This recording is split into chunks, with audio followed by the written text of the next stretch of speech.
Good afternoon, Mayor. Good afternoon, Mr. President. Good afternoon, Madam Comptroller. Good afternoon, Madam Comptroller. Good afternoon, everyone. Good afternoon. Okay, we're here today. This is the regular meeting of the Board of Estimate and Apportionment, Wednesday, June 17th, 2020 at 2 p.m. Ms. Green, Stephanie, would you please call the roll? Yes. Mayor Cruzen, I'm here. Comptroller Green, Here. President Reed. Here. Thank you. Items presented for the first time. 20.108, request from the Comptroller's Office for approval of contracts and leases for various city departments as listed on Exhibit A. 20.109, request from the Comptroller's Office for approval of transfers between projects for capital improvement funds listed on Exhibit B. 20.110, request from the Comptroller's Office for approval of a resolution on behalf of the citizens of the City of St. Louis stating that the Board of Estimate and Apportionment affirmatively votes to adopt a set of accountability actions for police officers in the City of St. Louis. 20.111, request for the Director of Airports for approval of Board Bill number 50. This ordinance authorizes the transfer of $4,500,000 from the airport's debt service stabilization fund to its operation and maintenance fund to offset cash flow shortfalls and adverse economic impact related to COVID-19.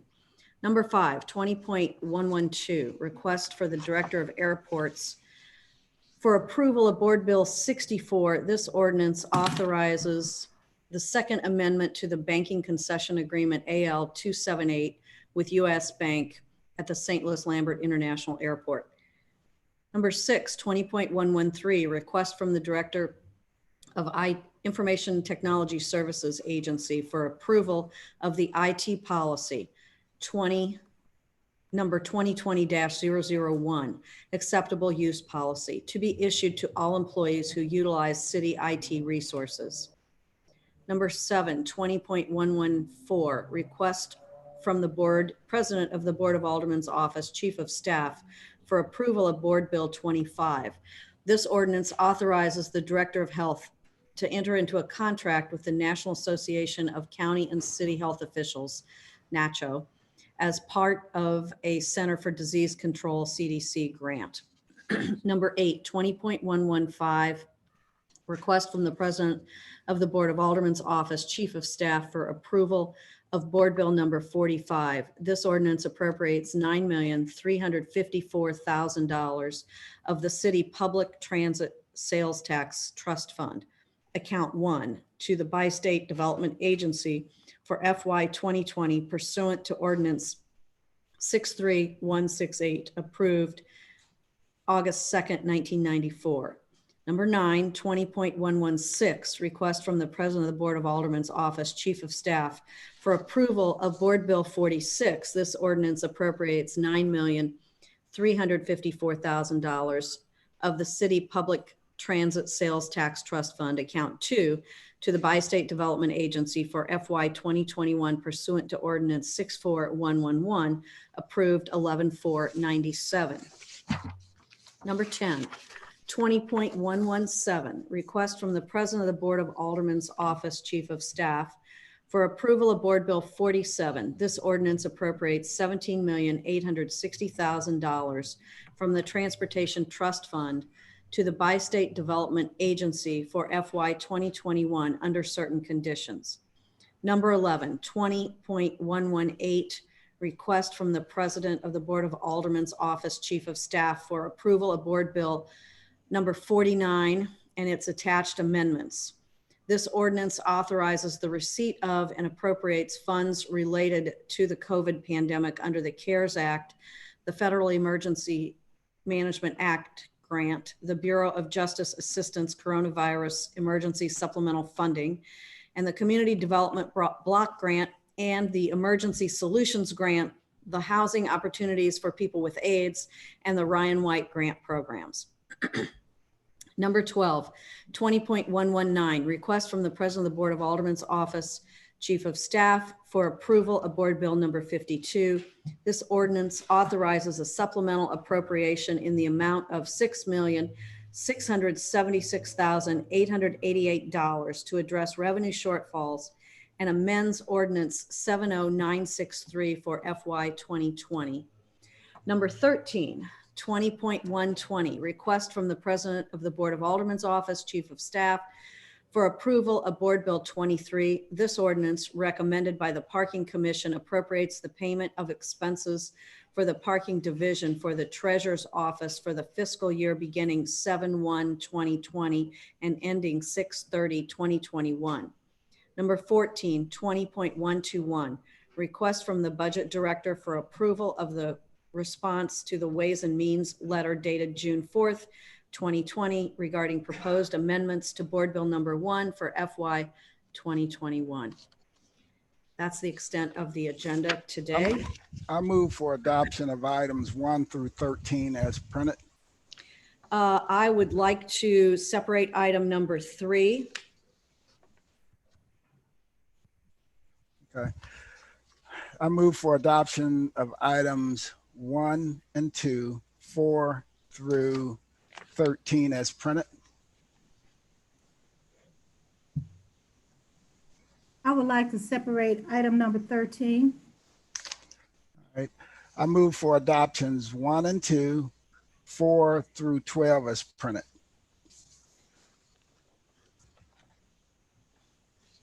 Second.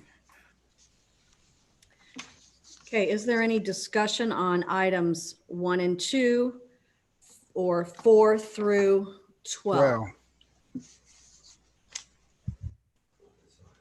I would like to know if there is anyone willing to discuss item 6. Short overview of the IT policy. If not, would you, Yes, of There- course. hold on, would you guys like to separate out 6 so we vote the rest of them out and then we have, no, it's not that I just wanted an overview. okay. It's only an overview and she was standing by for it. Yes, And I so- think that's a good idea. Could we ask the Director of IT, Cindy Reardon, to address that? Sure. And in addition, Cindy, if you don't mind, addressing the fact that we're getting ready to go into the contracts in item 1. Just an overview, nothing lengthy. Okay, so should I take item number 6 first? Yes, ma'am. Okay. So the IT policy that we are presenting to you is it speaks to the use of IT resources by any individual that is an account holder in any of our IT divisions of the city. So it's a blanket kind of umbrella policy for all IT, for all users, whether it's a Gmail email user or a network systems user, whether they're on the airport, water, police, or city IT network. There's provisions in there for more specific policies to be written by specific divisions as needed. But the intent of it is to have an overarching policy that all employees would be issued, could include contract employees, volunteers, anybody who's using any city network resources would be asked to sign this policy so they understand the rules of the road. Thank you. Mm-hmm. Would you like me to move to the other item? Yes, ma'am. Yes, So ma'am. I think it's item 1 on the agenda in Exhibit A. You're asking about, there's 3 contracts on there for approval. The enterprise resource planning system that the city has been moving toward for the past year. We've been through a selection committee to select a software and an implementer to provide back office, I call back office types of services. Enterprise resource planning is budgeting, the finance system, the HR system, which includes benefits, class and comp, recruitment of employee, applicant recruitment, as well as procurement. So a single unified system that would cover all those functionalities. The first 2 contracts you'll see are for Accenture and ProQuire. The selection committee chose Accenture as the implementing company to implement Oracle Cloud as the software product. The core ERP product will be Oracle Cloud. ProQuire is the arm of Accenture that resells the software. So the reason you're seeing a ProQuire contract is that's the actual entity that resells to us the software that we're buying. Accenture then has the project management team that will help us with implementing, configuring the software. So ProQuire will be selling us Oracle Cloud, as well as a couple additional software that's necessary to make the system work, which is the ADP tax filing and DocuSign for e-signatures. Then the third contract you see is Kronos Incorporated. Kronos is a separate company from Accenture and Oracle. They are a best of breed for time and attendance and public safety scheduling. So we selected them as an add-on to the Oracle product so that we would have a best of breed method for keeping track of numerous city employees' time and attendance, and as well as scheduling in public safety offices where scheduling can be quite complicated, with police department, fire, and corrections being 24/7 operations and having very specific rules that they have to adhere to when scheduling. This product gives them the tools that they don't have right now. And this is considered an upgrade for the city of St. Louis. Definitely, Oh. yes. Yes. Thank you. Okay, I'd like to chat for a minute about item number 1 also. Item number 1, item 30, is the contract for the implementation of body-worn cameras, in-car camera systems, dash cams, related uniform modifications for this coming year, July 1, 2020 through 6/30/2021.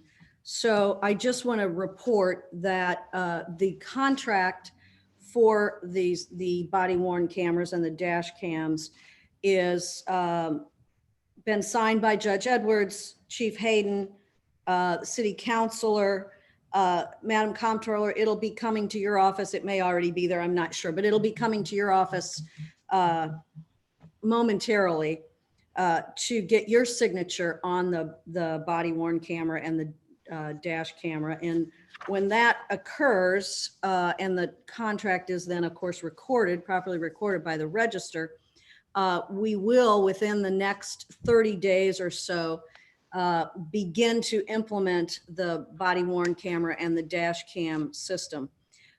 This is a 5-year contract, and we're paying for it over that 5-year period.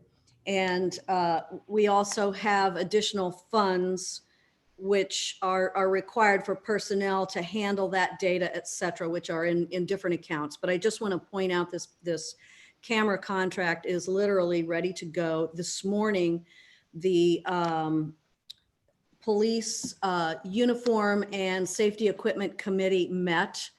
I just hung up from talking with the president of the union. That's a committee of the union. So I was talking with President Schroeder, and he reported that there is no objection from that committee.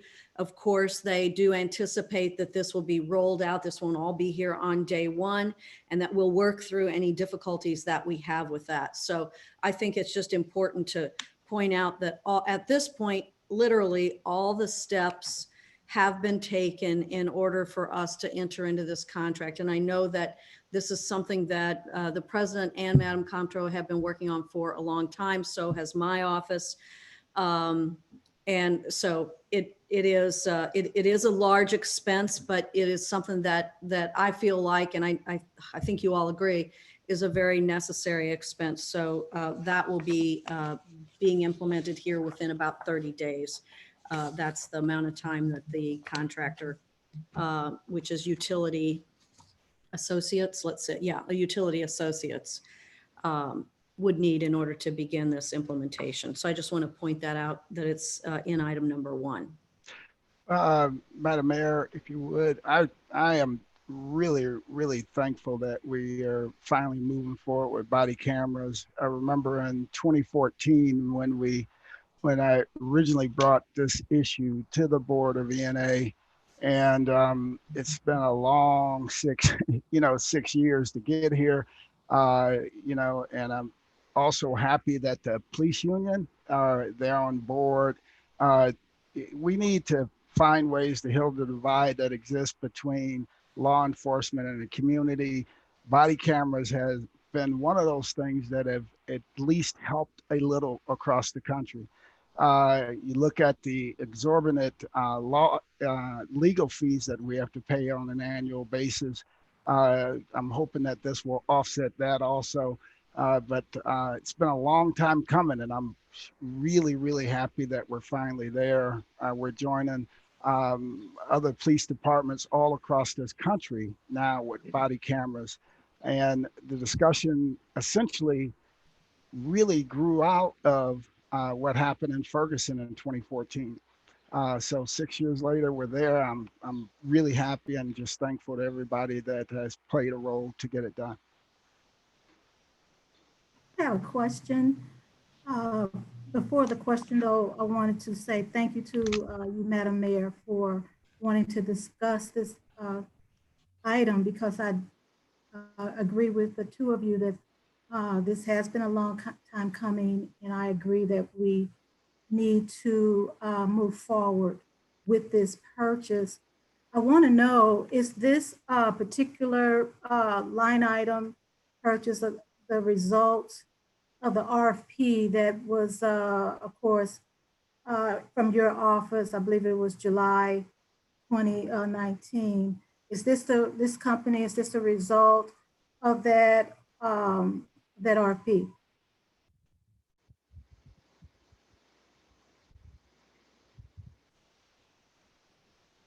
Oh, I'm sorry, I was muted. Yes, it is. Okay, thank you. And this is the operations portion. And so do we have another portion of this for the actual equipment in maybe a separate No, part of the budget, or is that This all? this is for the equipment as This is- well as, yes, operations. So the equipment is being paid for over 5 years. Let me get to the right number here. Here it is, over 5 years. So this is, includes the first payment on the equipment. It also includes some other hardware kinds of things that need to be accommodated in the police department computer system, et cetera. Thank you. So this will be in your office shortly, Madam Comptroller. And so as soon as you can get to this, that would be terrific. Thank you Okay, so are much. there, great. Are there any other items, either item 1 or 2 or 4 through 12 that anybody wants any discussion about? No? Okay, hearing no further discussion needed. All in favor? I guess we should do a roll call here because we're on Zoom or something. So all in favor, say aye, and I would just say, would you like to call the roll, Stephanie? Mayor Cruzen, Aye. Comptroller Green, Aye. President Reed. Aye. 3 aye votes. Okay, items 1 and 2 and 4 through 12 pass unanimously. Okay. Is there a motion for item 3? I move that we would adopt item 3. Second. So there's a motion and a second. Sorry, I'm scrambling here to find it right now. Where the heck is it? Here we go. I'm sorry.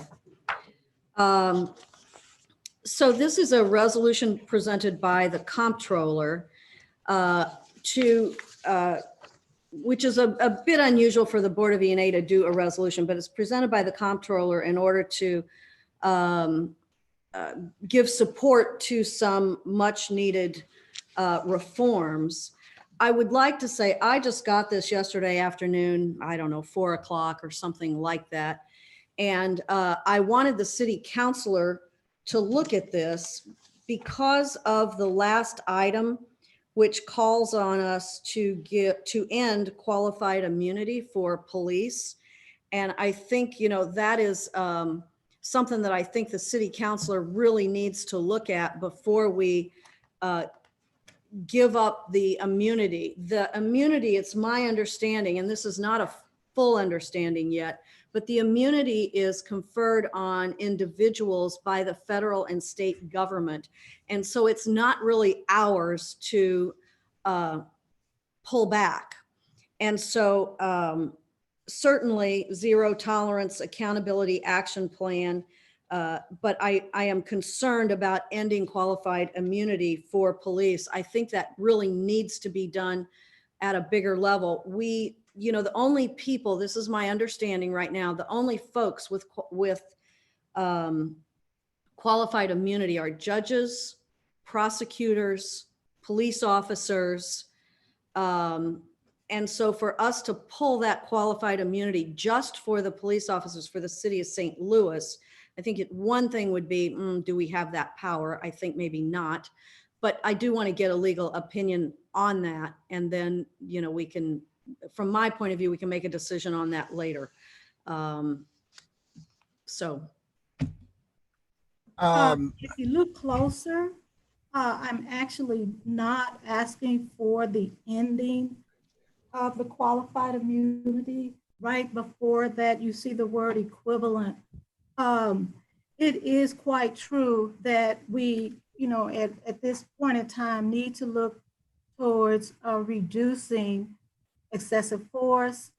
We need police accountability, and we needed a conduct registry, a conduct accountability registry. And along those lines, what number 3 is talking about when it says promote zero tolerance accountability plan, that's to actually put a plan in place to reduce police brutality on unarmed members of the community, equivalent to the ending of the qualified immunity. Not that, because you have made a point, Madam Mayor, that may need closer attention. However, a plan, first of all, would help us to provide equal justice under the law. And that is what number 3 speaks to. It is not exacting that we would, at this moment, vote to end anything. But what it does put in place is an intent that and we need so badly in this environment that we're in to take actions that speak to the community as political leaders. And now is the time to say that we want to look at this and actually to be able to say that we want zero tolerance. I would say that we needed zero tolerance back in 2014 in an article. I stressed strongly that there should be zero tolerance of excessive force and deadly force. And here I am in 2020 expressing the same thing. And as we have seen in the last several weeks, people in our community and around the country, and of course around the world, are looking at those obstacles that cause us not to have equal justice under the law. And correct me if I'm wrong, the qualified immunity has been pointed out. So I thought it would be very thoughtful of this body to put that on the table as an intent to make sure that we are not going to overlook this as something that we would have as part of the police accountability plan. I think at the very least, we want police accountability, and at the very least, we want equal justice under the law for all of our citizens. And so that's why I'm bringing this here. And right at the top, Madam Mayor, you did say that this is a resolution. This is not bound by law. It is bound by the moral intent of the members of this board, that we would step forward and say that, yeah, we want zero tolerance, and we want an accountability action plan for our police on behalf of the citizenry of the city of St. Louis. Madam, Thank you, and I agree with that. Madam Comptroller, would you be willing to strike the words equivalent, just put a period after the word community, so that it does promote zero tolerance accountability action plan for police brutality towards unarmed members of the community, and strike the equivalent to ending qualified immunity for police so as to provide equal justice under the law? I mean, I think that I just don't want to pull the qualified immunity for police officers, whether it would be enforceable or not, and leave it in place for the prosecutor and leave it in place for judges. But certainly we want police accountability. Would you be willing to make that modification to the resolution? Well, would you agree that that would be a stumbling block to providing equal justice under the law? Would I agree that what would be a stumbling block? Qualified immunity? To not review it as to the citizens who are captured in this unarmed or subdued situations that we've seen over the last, several weeks across the country. And right here, 6 years ago in Ferguson, that we do find ourselves in a situation where that is what I would consider something that would be something that we would be intending to look at. I think I understand your thought here, but I think this is a legal issue, which I just don't feel like the city of St. Louis ought to end qualified immunity for all of our police officers and not take a look at this for officers everywhere and for prosecutors everywhere and for judges everywhere. I think it's a legal issue, but I certainly agree with everything else that is in this resolution and would be pleased to vote for it if we can strike the words equivalent to ending qualified immunity for police so as to provide equal justice under the law. Madam Mayor, I'm willing to agree with you that we should have the legal team look at this and to give us their review. But I think what we're asking for today, at least in my mind, is that we would want to pass this out so that this plan can go forth and our legal community would review that and tell us that we should or should not, we should or should not be looking for an equivalent to ending this. Right. So that's where I'm able to come to you. So I am agreeing with you without striking the words, but I am saying that this is something that should be looked at, as you have said, by our legal team. So if I could add those words at the end of this, instead of a period after law, I say if possible or if legal, as long as it is legal. And that then would give a clear intent as to what we're trying to do here. So when I got this yesterday, I sent it to the city councilor's office. Also, they have reviewed it.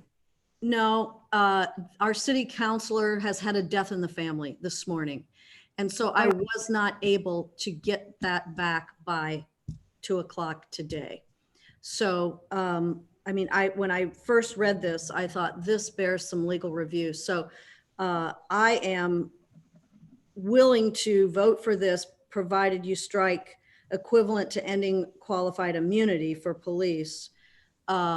Because that Madam is a Mayor- legal question that just needs to be discussed. We need to know what we're doing here before we do.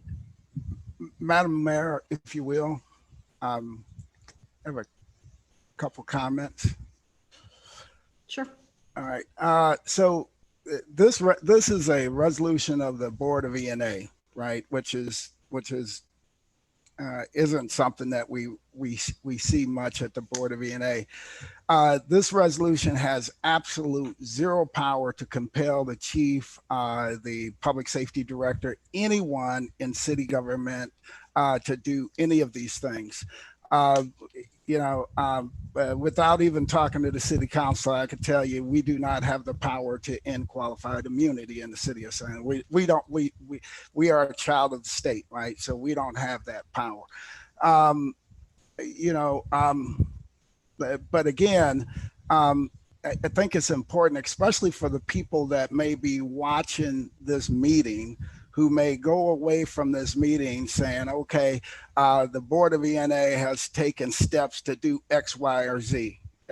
Whether we adopt this resolution or not, we haven't taken any steps to do that, right? If we want to do this, the things that are in this resolution in a true sense, we'd have to convert this to a board bill and introduce it at the Board of Aldermen and pass it into law. Other than that, it's not anything that is going to lead to any substantial changes. You look at the fact that we first voted on body cameras, brought body cameras up in 2014. We voted on them again in 2017. And so those were real votes on real pending matters, right? This resolution, again, has absolute zero power to compel anyone, including myself, the comptroller, the mayor, anyone, or any of these departments to do anything. And I would recommend that if we want to do this, especially now, given the state of things across this country, we have an opportunity to move on some of these things in a real way and introduce and pass some of these things into law and make things unlawful that should be unlawful. Those times aren't going to be with us forever, and we've all lived through them. And like when the Stockley verdict hit, we were able to get some things done that we couldn't get done before, right? And now with George Floyd, we can get some things done and move on some of this criminal justice reform in a real way. So any of those things that are, I invite the comptroller, any of those things that are in that resolution or any other ideas you have with that stuff, let's put those things in a board bill format and pass them into law, right?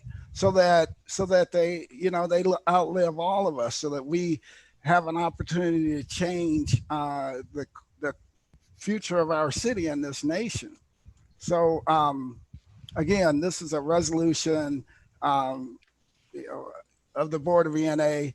It has absolute zero power to compel anyone whatsoever to do anything that's in it. Thank you, Mr. President. I really, truly appreciate that. There is a companion resolution that will be introduced on Friday into the Board of Aldermen. And again, it's a resolution, but I definitely will take you up on your offer to introduce legislation with these items. But getting back to you, Madam Mayor, I want to agree that we should amend this third item.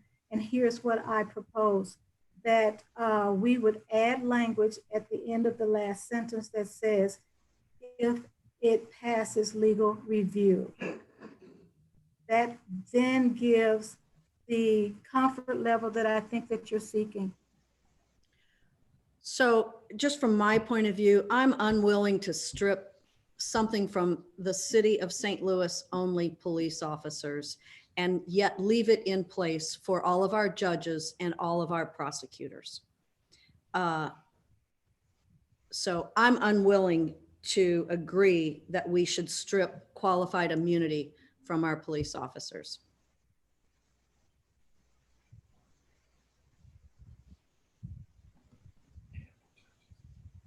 If we're at an impasse, I'll remove my second, and then we can take this up at the next ENA, especially given the fact that you know, we have to get to the budget and some of these other things, and this item, it has absolutely zero impact on the things that we're dealing with in terms of social justice reform. And you know, Madam Comptroller, I'd be willing to work with you, a member of your staff, or anybody, so that we can actually put something together that that mirrors some of the things you have in here, so that we can get those things passed in the law, so that we can actually, you know, make some substantive changes. But again, I want everyone who's watching this, I want them to understand that this does nothing. It has absolute zero power to compel anyone in any decision making capacity in the city to follow any of it. So let me Mr. President, before you remove your second, if you haven't already done so, but before you remove your second, I certainly would be willing to vote affirmatively on this if we just put the period after the word community. Yeah, Because 99% of this is. Yep. But however you all want to do it, let's do it. But let's get it done so that we can address some of the other issues on the budget, because you know, just by, you know, the nature of this item, and it is consuming, you know, a good part of this meeting, and the real outcome to change the lives of people outside of the walls of City Hall is absolute zero, right? So let's, whatever you guys agree on. Madam Comptroller, I'll leave it, it's your resolution, I'll leave it to you. Well, certainly I want to acknowledge that, you know, we want to pass this out today and not wait. We've waited, you know, for other things. We waited even though we were all able to vote in 2017 for body cams. In 2014, there was a 2-to-1 with the president voting no. Madam Comptroller, that's absolutely false. That, Madam Comptroller, please. Let's not go there. No, but please, Madam Comptroller. Madam Comptroller, I've been pushing body cameras for 6 years in front of this body. And every year there is a move to find a way around it. But because of the death of George Floyd, we finally will have body cameras in the city of St. Louis, and I'm just so thankful that we are. But please don't do that. We can move on, as you said. I'm just trying to reflect my recollection. You reflected yours. I'll send you the respect. That's it. And it will be a couple of seconds, not 30 seconds, and then you could take the rest of the time. I just need to. And so. From 2014, this was an issue. 2017, this was an issue. We had different votes, and I'll leave it at that. But what I'm saying is that we voted. That was the only point that I was trying to make. So I apologize if you believe that I was trying to make another point, but the point was, this is on the table today, let's vote, period. It can be 2-to-1, it can be unanimous. Whatever the vote is, I'm asking that we vote, if you wouldn't mind keeping your second on, so that we can do as you suggested, move forward. But the people deserve to know who we are and where we stand, period. So let's do this. Stephanie, can you call for the vote, please? So, hold is your second still in place or not? My second is still in place, but again, this has absolute zero when I say zero, it has absolute zero power. This resolution is equivalent to us taking up a resolution today telling Donald Trump that he can no longer use the Oval Office. I mean, it is not going to move the needle. If we want to move the needle and do something about the things that we have in this resolution, it's not by another resolution at the Board of Aldermen, but by an ordinance at the Board of Aldermen to make things unlawful, right? And to take it up in that manner. And it's absolutely critical that people who are watching this, who get this information, clearly understand that, because I don't want people going away saying that the city has taken these actions to do X, Y, or Z, because we are not doing that today. That is not what this does at all whatsoever. That is a resolution, and it does not hold the power of a law or local law, which is the ordinance. You have filed an ordinance. It is within your power, if you want to include these items that over in the Board of Aldermen.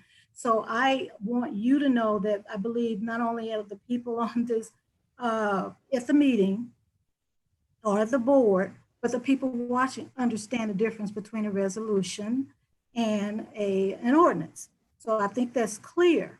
And it can't be made any more clear, Mr. President. You've been very thorough in making sure that people know that this does not hold the power of an ordinance. However, it is before you. It will give the people of this city an understanding of where we are in this city in terms of the officials that represent them. And that is pretty much the reason that I brought forth, because this should be before us as a body, so that the people know, where are we going? What are we doing? They have not heard collectively from our body, the body of the Board of E&A, and now here's the time to hear from the Board of E&A on this very critical issue. So let us vote, Madam Mayor. All right. And then the other challenge with a resolution of this kind, which largely deals with departments that are under the control of the mayor. If it's a resolution that the mayor is not supportive of, not only will it not have any impact because it was not binding and could not compel the mayor, the chief, the public safety director to do anything to begin with, but it's even more watered down with that. But if we're doing it just to state our position that we support, that we in essence believe in these actions, I'm willing to vote on it under that guideline.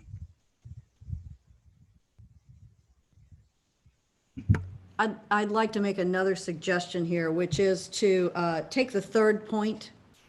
And since the comptroller won't amend the third point, I'd like to vote on these points individually and make after the word community, put a period. So would you like to separate the question? Yes, I'd like to both amend the resolution and separate the question. Amending the resolution says, put a fourth bullet point on here and take the words equivalent to ending qualified immunity for police so as to provide equal justice under the law, and make that the fourth bullet point. And then I'd like to take up bullet point number 1, number 2, number 3, and number 4 separately for a vote.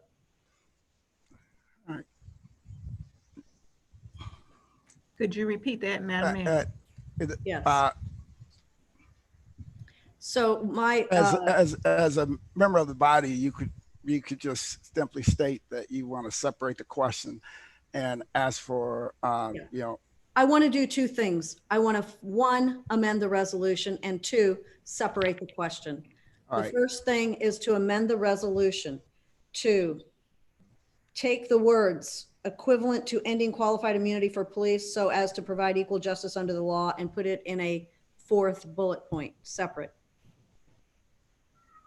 So I would make a motion that we amend the resolution to move that last point into its own point. Now we have 4 points. Second. I'll second that. Thank you. Is there discussion about that, or are we ready to vote on amending the resolution? Okay, could we, there's a motion and a second to amend the resolution to take the words equivalent to ending qualified immunity for police so as to provide equal justice under the law and put it in a separate bullet point. Item number 4. It'll be number 4, yeah. The bullet points aren't numbered, but we can do that. 1, 2, 3, and 4. Okay, all in favor of amending the resolution as previously stated? Aye. Aye. I'll vote no. Okay, so the resolution has been amended. Now, I'd like to divide the question, separate the question, which is first to vote on bullet point number 1. Did you want to do 1 through 3 and then Yeah, we'll take that's a good idea. 1 through 3 and then we'll take 4. To vote on item bullet points 1, 2, and 3. Second.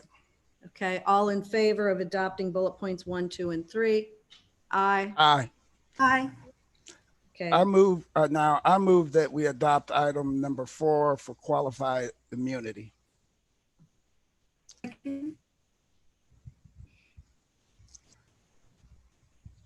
Madam Comptroller, you want to second it so that we can? You did. Okay. Madam Mayor, you want to call for the vote? yes. All in favor of bullet point number 4, which says equivalent to ending qualified immunity for police so as to provide equal justice under the law? Aye. Aye. No.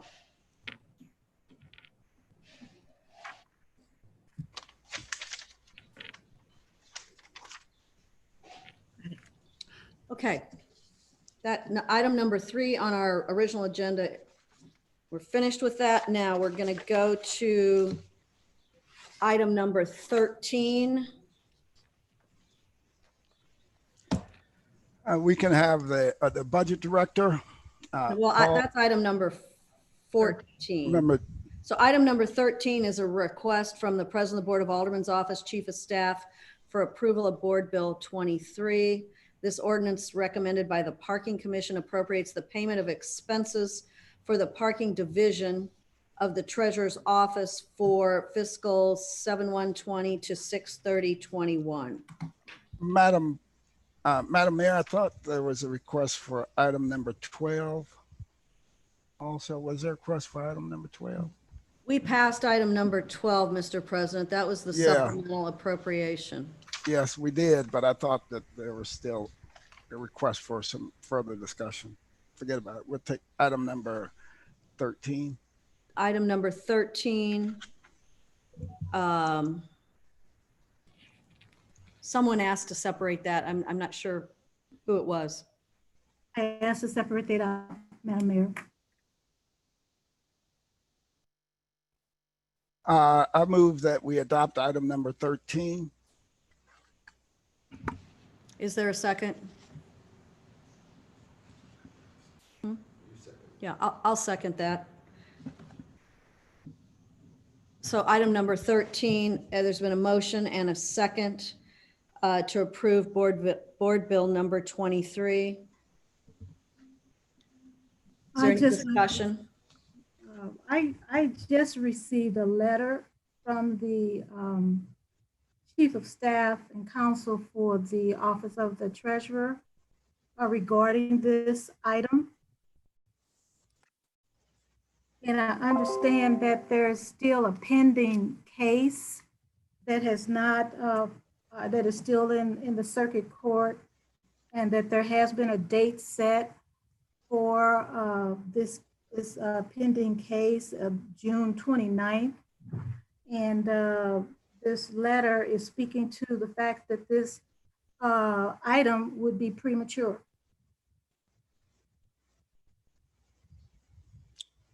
I really don't understand why it would be premature. are we supposed to wait until the court settlement happens whenever before conducting basic business? Unless you I know, mean,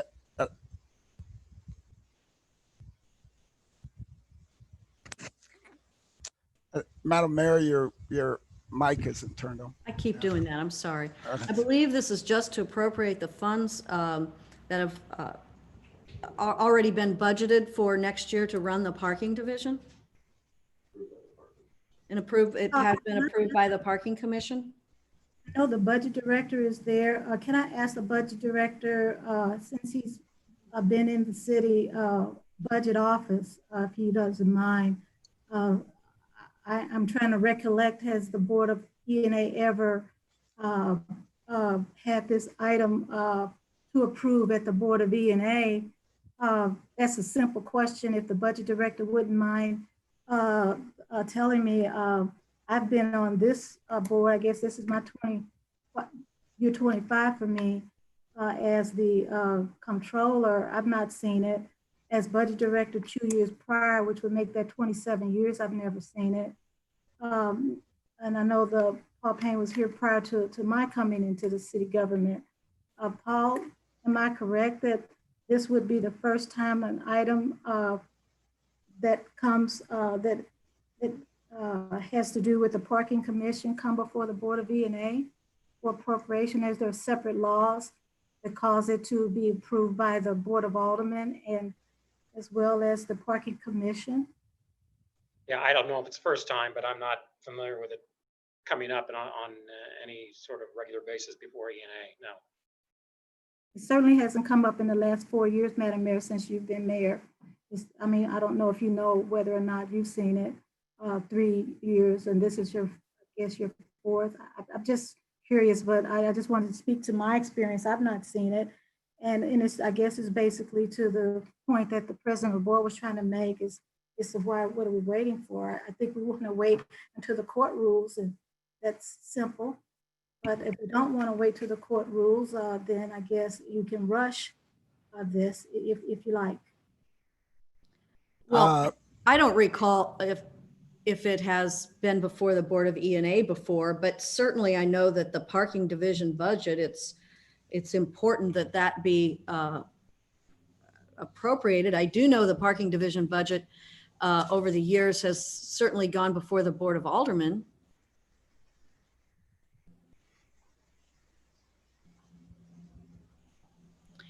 Is there harm in some way from having the additional approval of the Board of E&A of this budget? I just received the same letter, Madam Comptroller, and so it seems like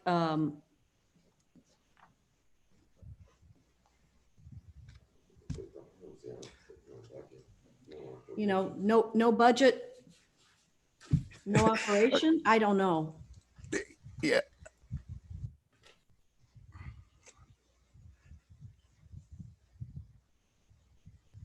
I don't know. I looked at the Board of Aldermen's ordinance, the board bill, let's see, it said Board Bill 23. Uh-huh. And I didn't see Board of Estimate and Apportionment on there. I just thought I would mention that. Most items that come before the Board of E&A would declare that is there some reason that it's not mentioned. Oh yeah, Board Bill 23 is right here.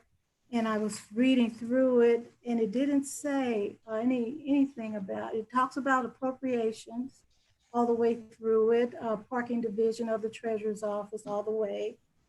Talks about the parking commission and those things that must be appropriated, but there was no mention of the Board of Estimate and Apportionment. So I just thought mention that.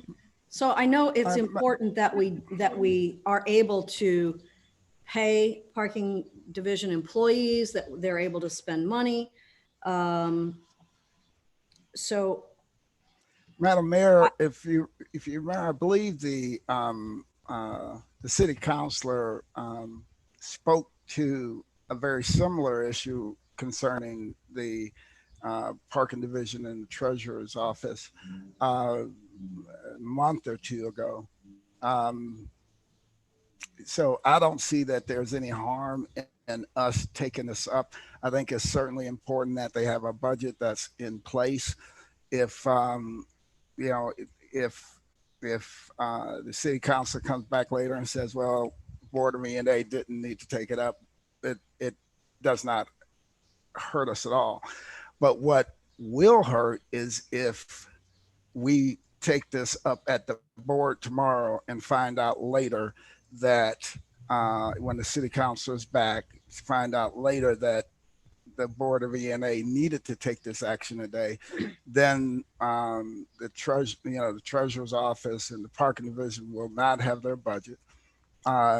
We will have to figure out how we reconsider the bills that we've just passed at the board and sent over for your signature. And what would have to happen with all of that, and that would be just a nightmare. So I don't see where there would be any harm in us taking it up. And in light of some of the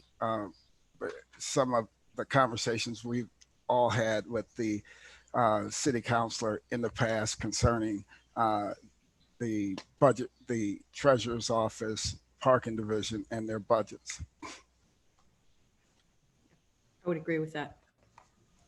No, the procedures that you spoke of are a little mixed up, but nonetheless, we're trying to move forward. No, my procedure, what I laid out wasn't mixed up. We have to perfect the bill and third read and finally pass it at the Board of Aldermen. Before we third read and finally pass it at the Board of Aldermen for appropriations bills, we typically bring them back before the Board of E&A. So before we pass this out at the board and before I sign it and send it over to the mayor's office for her signature,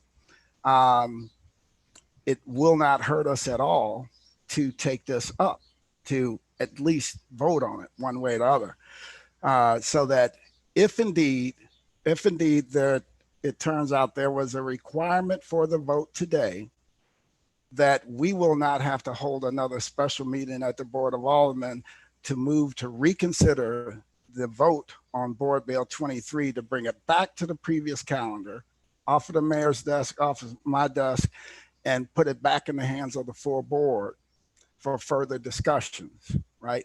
And have it lay over there until the Board of E&A would meet again in the future to adopt it before we can pass it out. So no, I stated it exactly the way it operates. And that is in your purview. And so what I'll do is just restate my comments as I stated them. And Madam Mayor, if you don't mind, I'd like to move forward. Okay, it's fine with me. We have a motion and a second to pass item number 13. All in favor? Stephanie, would you call the roll? Mayor Cruzen, Aye. Comptroller Green, No. President Reed. Aye. Okay. Item number 13 passes. Now, we are on to item number 14, very important item for all of us here, which is the budget, which has come back to the Board of E&A. And I wanted, and I know, okay, so I don't know if I lost somebody or not. My screen just went dark, but maybe. I think Paul is sharing his screen. Oh, Paul's sharing his screen. Okay, fine. So, I want to just, okay, so I want to just turn this over to Paul, or Paul, there you are. All right, Paul, are you on screen? You've got your screen shared. Let's hear from you about the changes to the budget. Okay, thank you, Mayor and Mr. President and Madam Comptroller. What I have before you is a packet of amendments to the proposed budget. But given our discussions earlier in the process, I thought it was important to go over some of the context related to changes in revenue estimates and such, which are driving many of these amendments, as well as our response to what Ways and Means had requested. So that's, is that screen being shared? Can you see the front page of the presentation? Yes, we can. At least Okay, I very can, good. Paul. Very good. Okay. On Yes, the, Paul. okay, on the slide 2 of the presentation, this is just an update for the current fiscal year's general fund. What we're looking at in receipts is that we've seen a decline, although not the full extent of the decline that we were anticipating, at least in the fourth quarter. So what that's suggesting is that a greater portion of the decline is going to be showing up in FY21. Oh, we cannot hear you. You're breaking up. You're breaking Okay. up. Now we can hear you. I think all you right, have let me to get just stay a closer. little closer. Yeah. Okay, let me get closer. And so what I was saying was that what we're seeing is a lesser impact in the current fiscal year in the fourth quarter. If you recall, we were projecting a rather stark drop in the fourth quarter revenues and then a slow recovery beginning in FY21.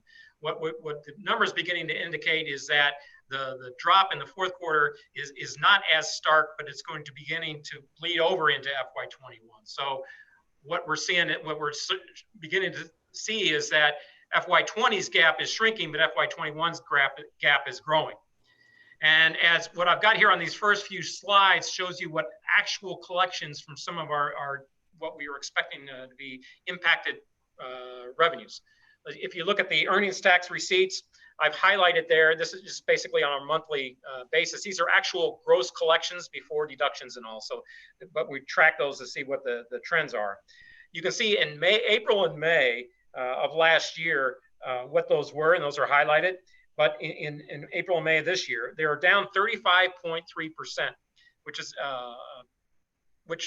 is a significant reduction, although we did expect a large portion of that, which was about $19.8 million decline. A large portion of that we were expecting was because of the deferred tax that because of the IRS extension of the 90 days. And so after adjusting for that, it's just a smaller decrease. In the payroll tax collections, we actually haven't seen the decrease yet. It was up 2.3% in April and May. So while we know employment has declined, it has not come through the payroll tax collections yet, which again, we know that is going to be hitting. So we'll be looking forward in the first quarter of FY21 more for that decline to occur.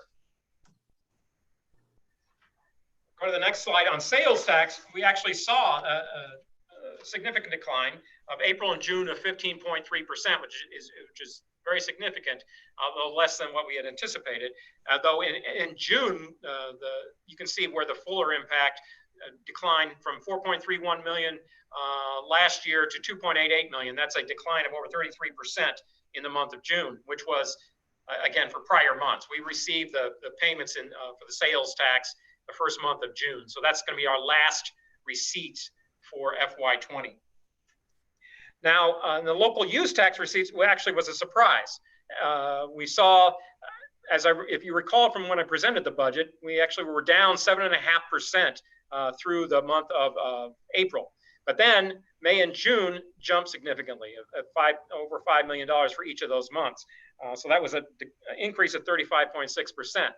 And looking at analyzing that result, what we're seeing is a couple things. One is that as the decline in sales tax occurs in the traditional brick and mortar stores, what we're seeing is some of the website retail sites bringing in additional revenue.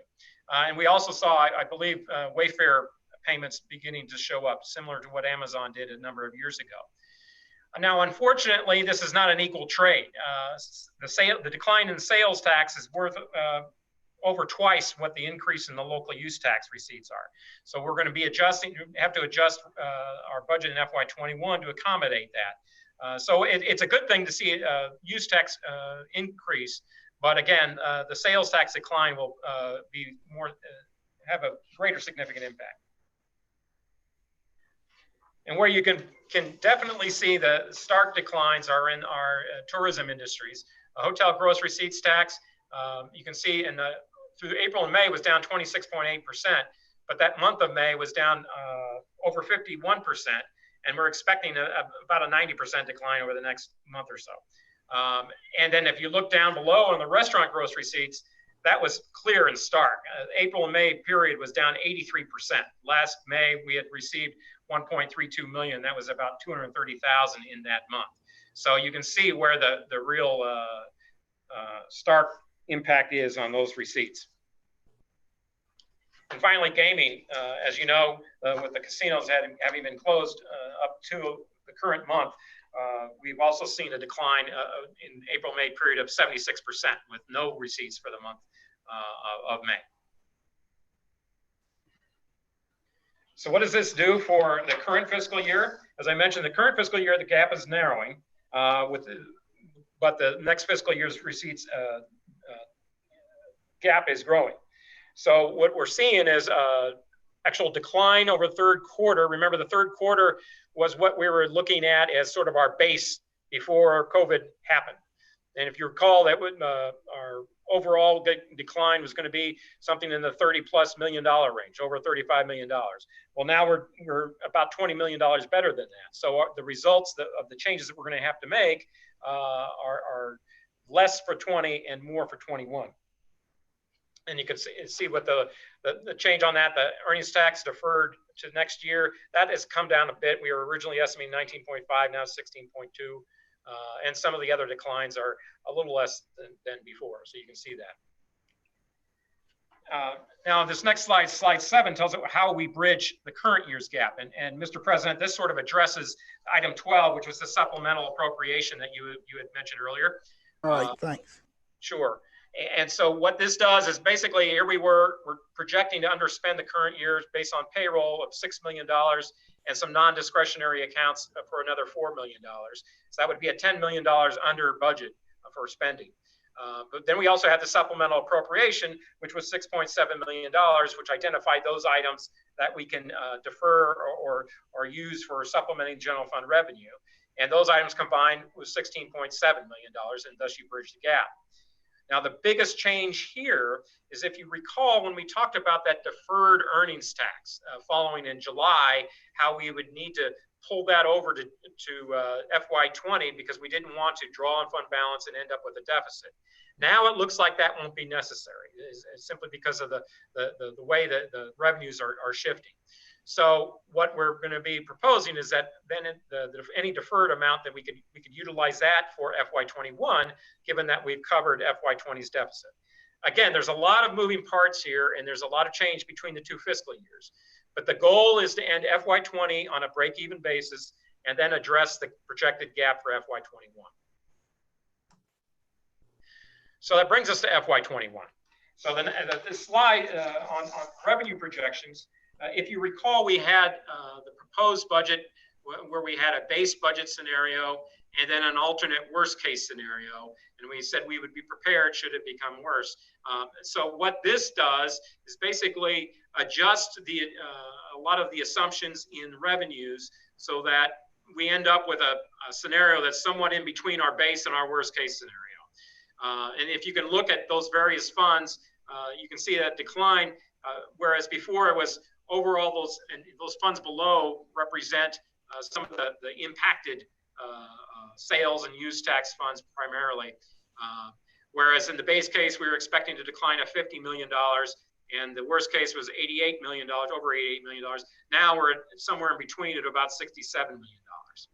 And for the general fund, it was a $13.4 million decline. So that creates that challenge of how we go about trying to balance based on what has been presented up to this far. And so on the next slide, again, this is just going through some of the assumptions that were used in trying to project what the revenues are.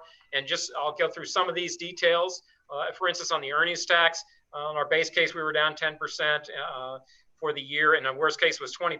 Well, this adopts a 15% drop, but it also assumes that receipts won't recover fully at the end of the calendar year, but will actually still be short by the end of the fiscal year. So it takes a harder look at the drop, as well as does not expect the full recovery in FY21, but most are projecting that it's going to maybe take as long as the end of next calendar year in order to see it return to FY19 levels.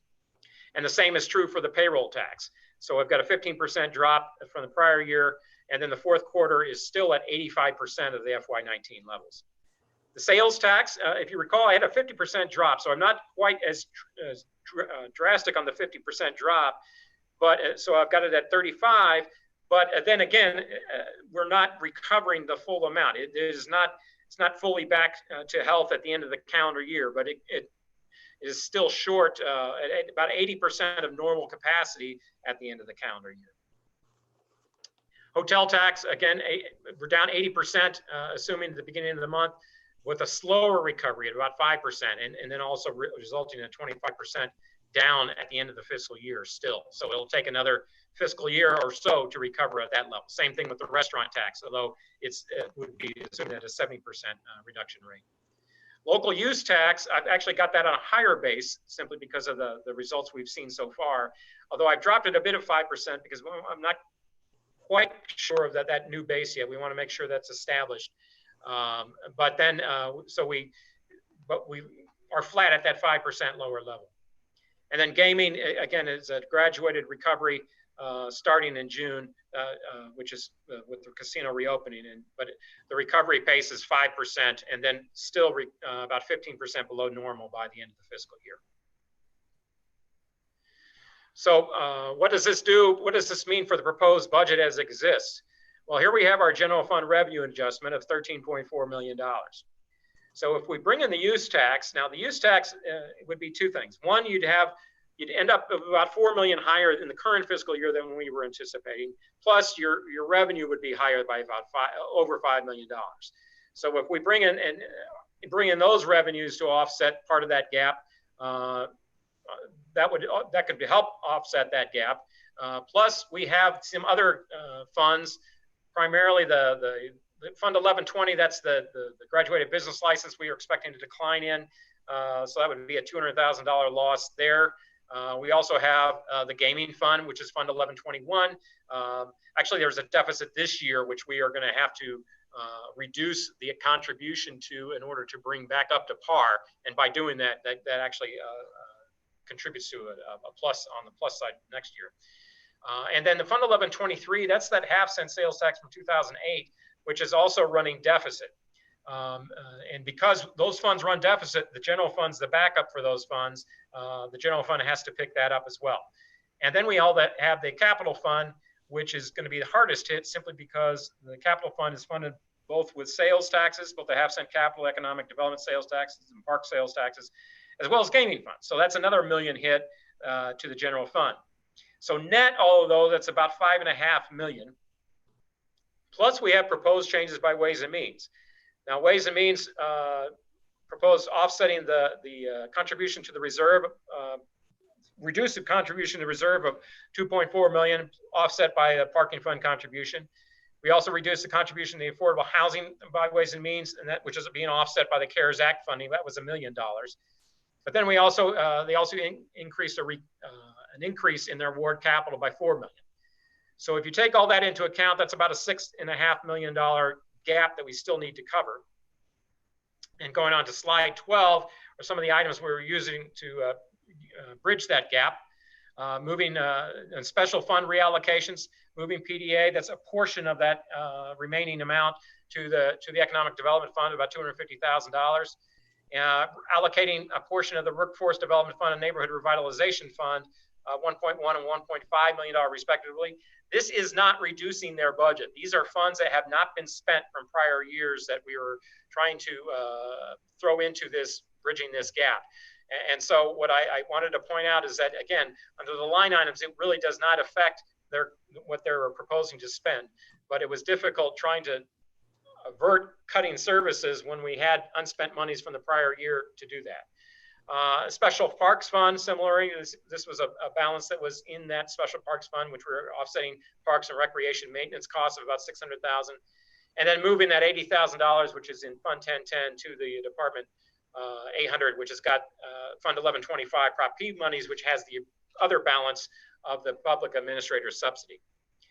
There are some service reduction items. As you recall, with no summer pools, we won't have, at least this summer, the lifeguards being hired. That's about $75,000 there. And then in the Police General Fund Subsidy Police Cadet Program, that's about $200,000. The bulk of that program is funded under Prop P and will still remain in place. On the other reductions column, it includes the police body camera amount, which was a $1.5 million. Actually, as was discussed earlier in the agenda, that item is now funded. It was actually not, it turns out not to be a capital item, it was an operational item. So 1.2 million of that, or 1.7 million of that was encumbered in this year's budget. And then we're going to have, but this amendment does include funding for the staffing related to the body camera, which is another 900,000. But the 1.5 that we had in the capital fund is then no longer needed. So we can pull that into the gap. Also, we did have some prior year asset sales of about $710,000 that we can utilize for bridging the capital fund gap as well. All these other items here that you see listed are basically looking at just sheer reductions and reviewing some contractual services and utility costs and professional services and such of how we are spending this year, comparing that to what we had budgeted and squeezing some of those accounts further. And then we also are eliminating at least, I think, 9 or 10 positions here that were vacant to try to bridge that gap. And you can see them all listed. And so in total, that's about $2.23 million for those changes. And so that adds up to your $6 million providing that, the bridging the gap. And so moving down to slide 13, this is just an update of the revenue outlook, again, showing those revised numbers. You can see now that the total general fund revenue is down 4.2% from the revised FY20, but 9% from the what our base otherwise base would be in the third quarter FY20 receipts. As well as on the expenditure outlook, our budget then, general fund budget at $481.6 million, that is now down 7.2%. So that's a significant reduction and somewhat unprecedented to see that kind of reduction in a fiscal year just over one period, over one fiscal year. And overall, the total budget's down slightly, $1,113 million. Again, the general fund being the largest decline, well, the second largest decline after capital of 7.2%. Capital improvement funds down 26.6%. Now, having done all of this, I did want to point out that the continued economic uncertainty is out there, and we will be needing to continue to monitor this budget and provide contingency planning as a sense that the volatility, both with revenues, projections, remains, and that we need to make sure that we stay on top of any developing gaps. It's also important, I do this every year, projecting out 5 years from where we are. Typically, now again, this is a number that varies quite a lot over time, even during the same fiscal year. But what it does tell you is an order of magnitude. And if you looked at last fiscal year's budget document, we were in actually the single digits. First of all, I've never seen this to where revenues are over budget. So there's always a gap. But the magnitude of the gap it tells you what the challenges may be in the out years. And so where we're last year we were in single digits. This year is, again, if you're looking, given the fact that we had to use one-time balances and other one-time measures to balance the budget, we have got some growing gaps that we're going to have to be concerned about as we look beyond FY21 and into 22 and such. So as we look at potential solutions going forward, we're going to need to keep that in mind. And so that is sort of the context for the amendments that you have before you. I'll stop there if there's any questions at this point. Paul, this isn't a question, but this is a comment that, and you know, you and I have talked about these numbers a lot over the last few weeks, months. I just want to say thank you for putting this together so well and in such an understandable format, particularly the presentation that you just went through with us. And I guess it's fair to say, I suppose this is a question, this is the most challenging year you've ever had as the budget director? I think without question, yes. Okay, thank you. I know this is very, very challenging, but thank you for putting it together in such a capable and competent way. I appreciate that. I do have one additional amendment that I'd like to make when the time is correct. Well, I could, let me see if I could pull up the, if I can share my screen here and pull up the, This? yeah, the actual amendments themselves. Yeah, I have those. I think everybody probably has those. Okay.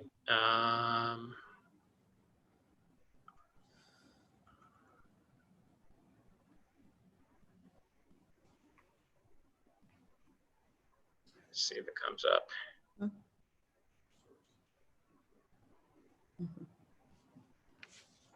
For some reason, it doesn't want to come up here.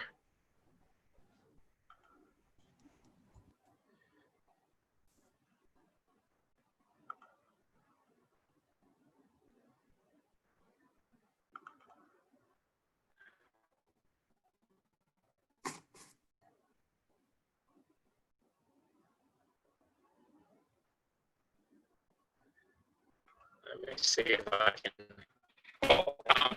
I'm going to bring up on screen the packet for you. You're breaking up again, Paul. Yeah, I was going to bring up on screen the packet of the amendments you have before you, but they have been distributed, so you should have them. Yeah, we have. Yes, we have. Okay. I have them. All right. Well, I'm having an issue bringing up that PDF. So, so you can see them all listed there. There's 31 there. Again, these reflect 1 through 31. These reflect mostly those reductions that I had spoken of. There were a couple items that were strictly not related to the budget gap itself. For instance, the supply commissioner restoring the contract specialist position. That was actually a filled position. Offsetting that with some of the, she had reduced some of her mailroom costs, and so we're offsetting that to where that was a neutral decrease there. But you can see it's the technology contractual services, PDA to move the subsidy to Fund 1124, the forestry division, internal services, mailroom, all those were associated with the supply commissioner position. Convention center debt service payment, 4.3 million from capital fund, 2.6 million to economic development fund. The various departments, that refers to the fact that the contribution to the fund balance reserve is not in this budget because it was reduced to help restore the funding for the ward capital. But again, we received the monies from the parking meter fund. Parks division, that's the decrease in the commission.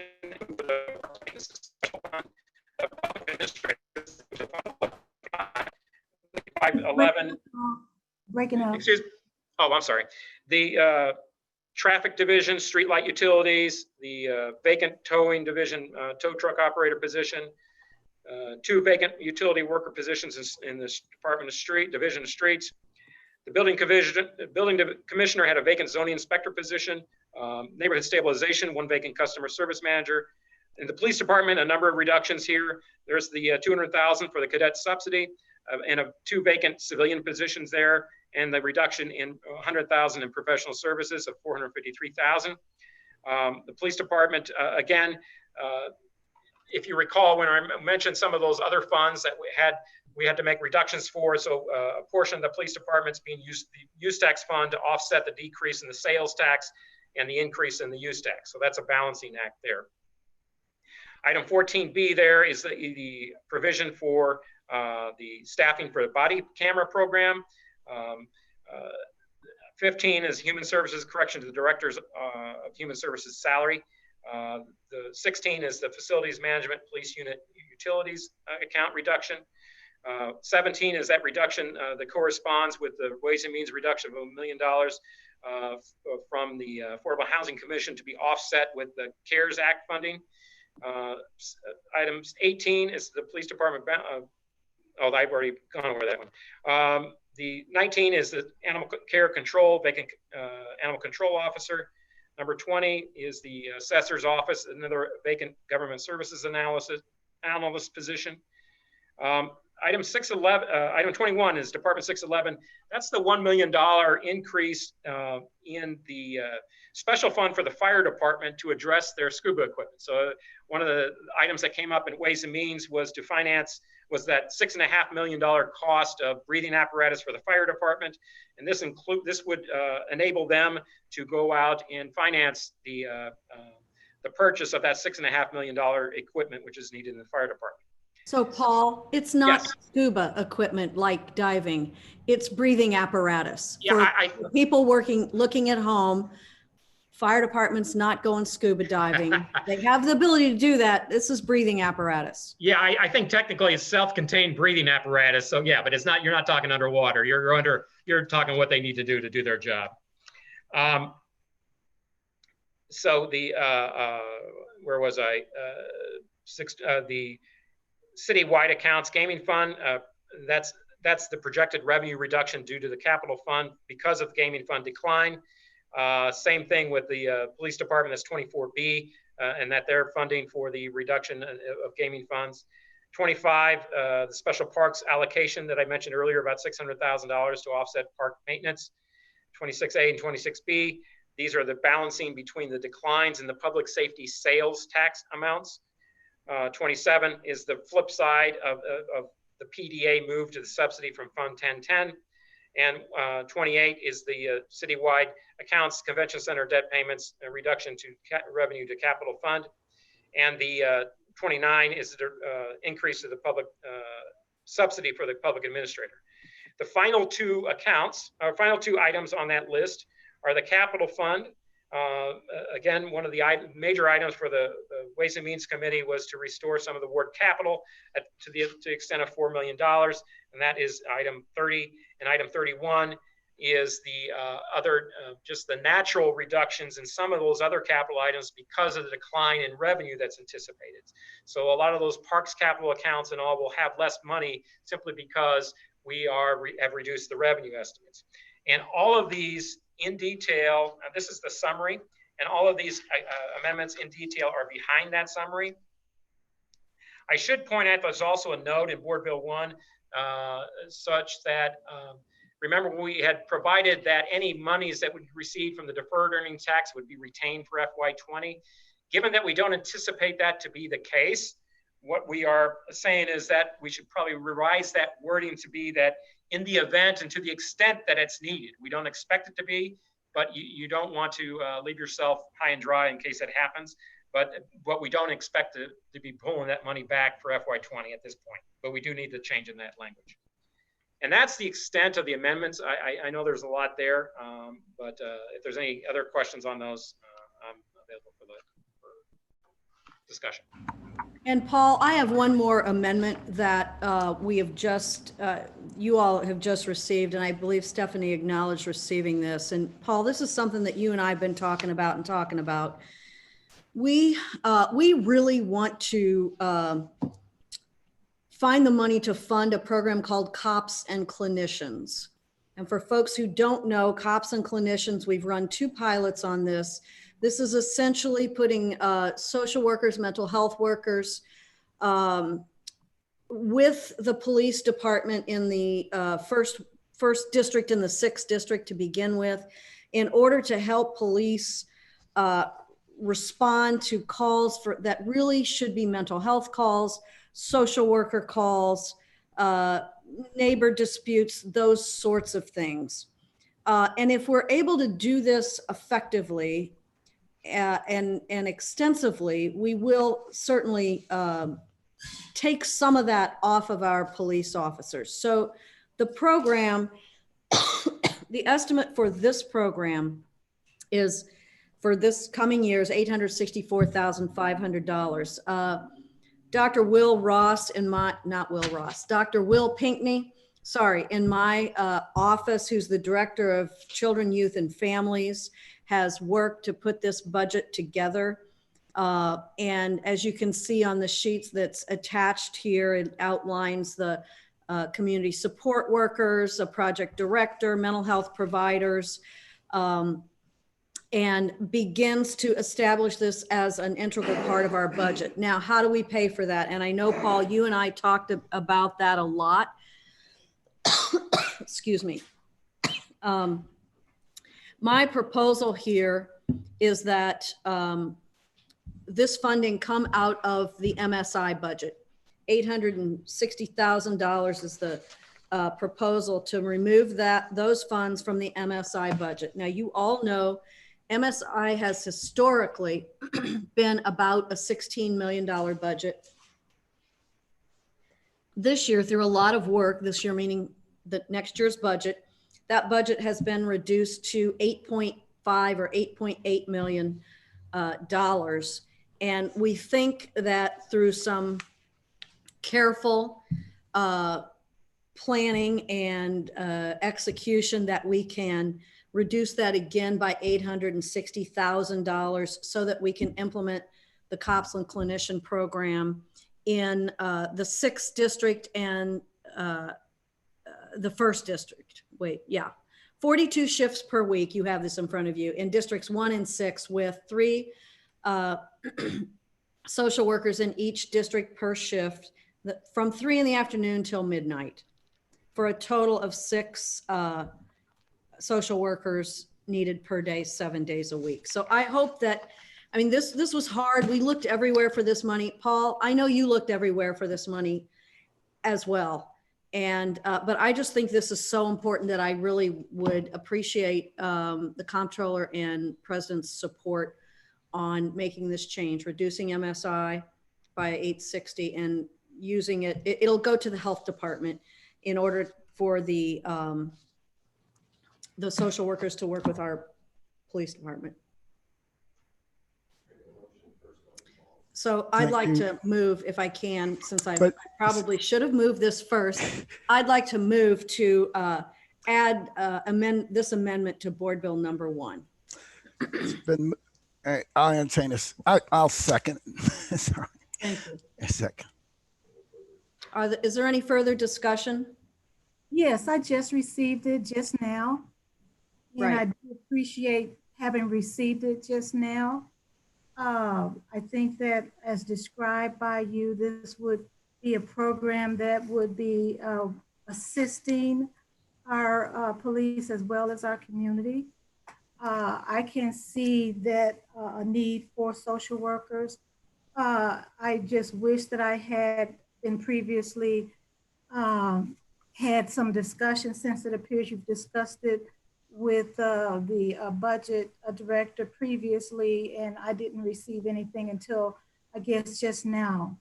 I have the actual budget line items that, as you say, that would become the budget for this particular staff, the project director and so forth, and the community support workers and its administrative support.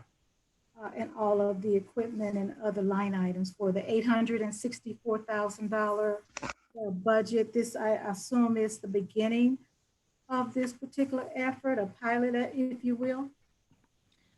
Madam Comptroller, we've done 2 pilots of this program for a couple of months each. But it's always been through, the city hasn't paid for those pilots. We've found money in other ways to do that. But the pilots are as successful as they could be on a very, very limited basis. And I think it is time. We all know that many, many calls for service that our police department receives. I want to say our police department receives something like 300,000, I don't know if anybody's got that number, 300,000 calls for service a year. And a lot of those calls for service really are calls that could benefit from and maybe even be better served by a response from a social worker or mental health worker.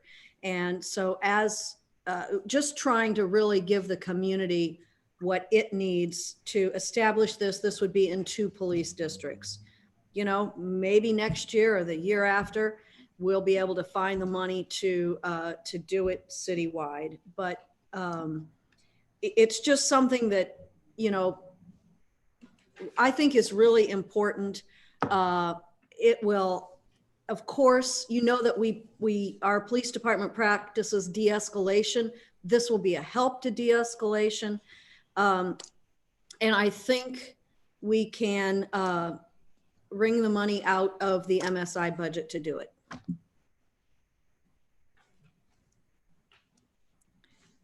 Well, certainly I want to support the efforts to see that this is rolled out, and I guess this is District 6 as well as District 1.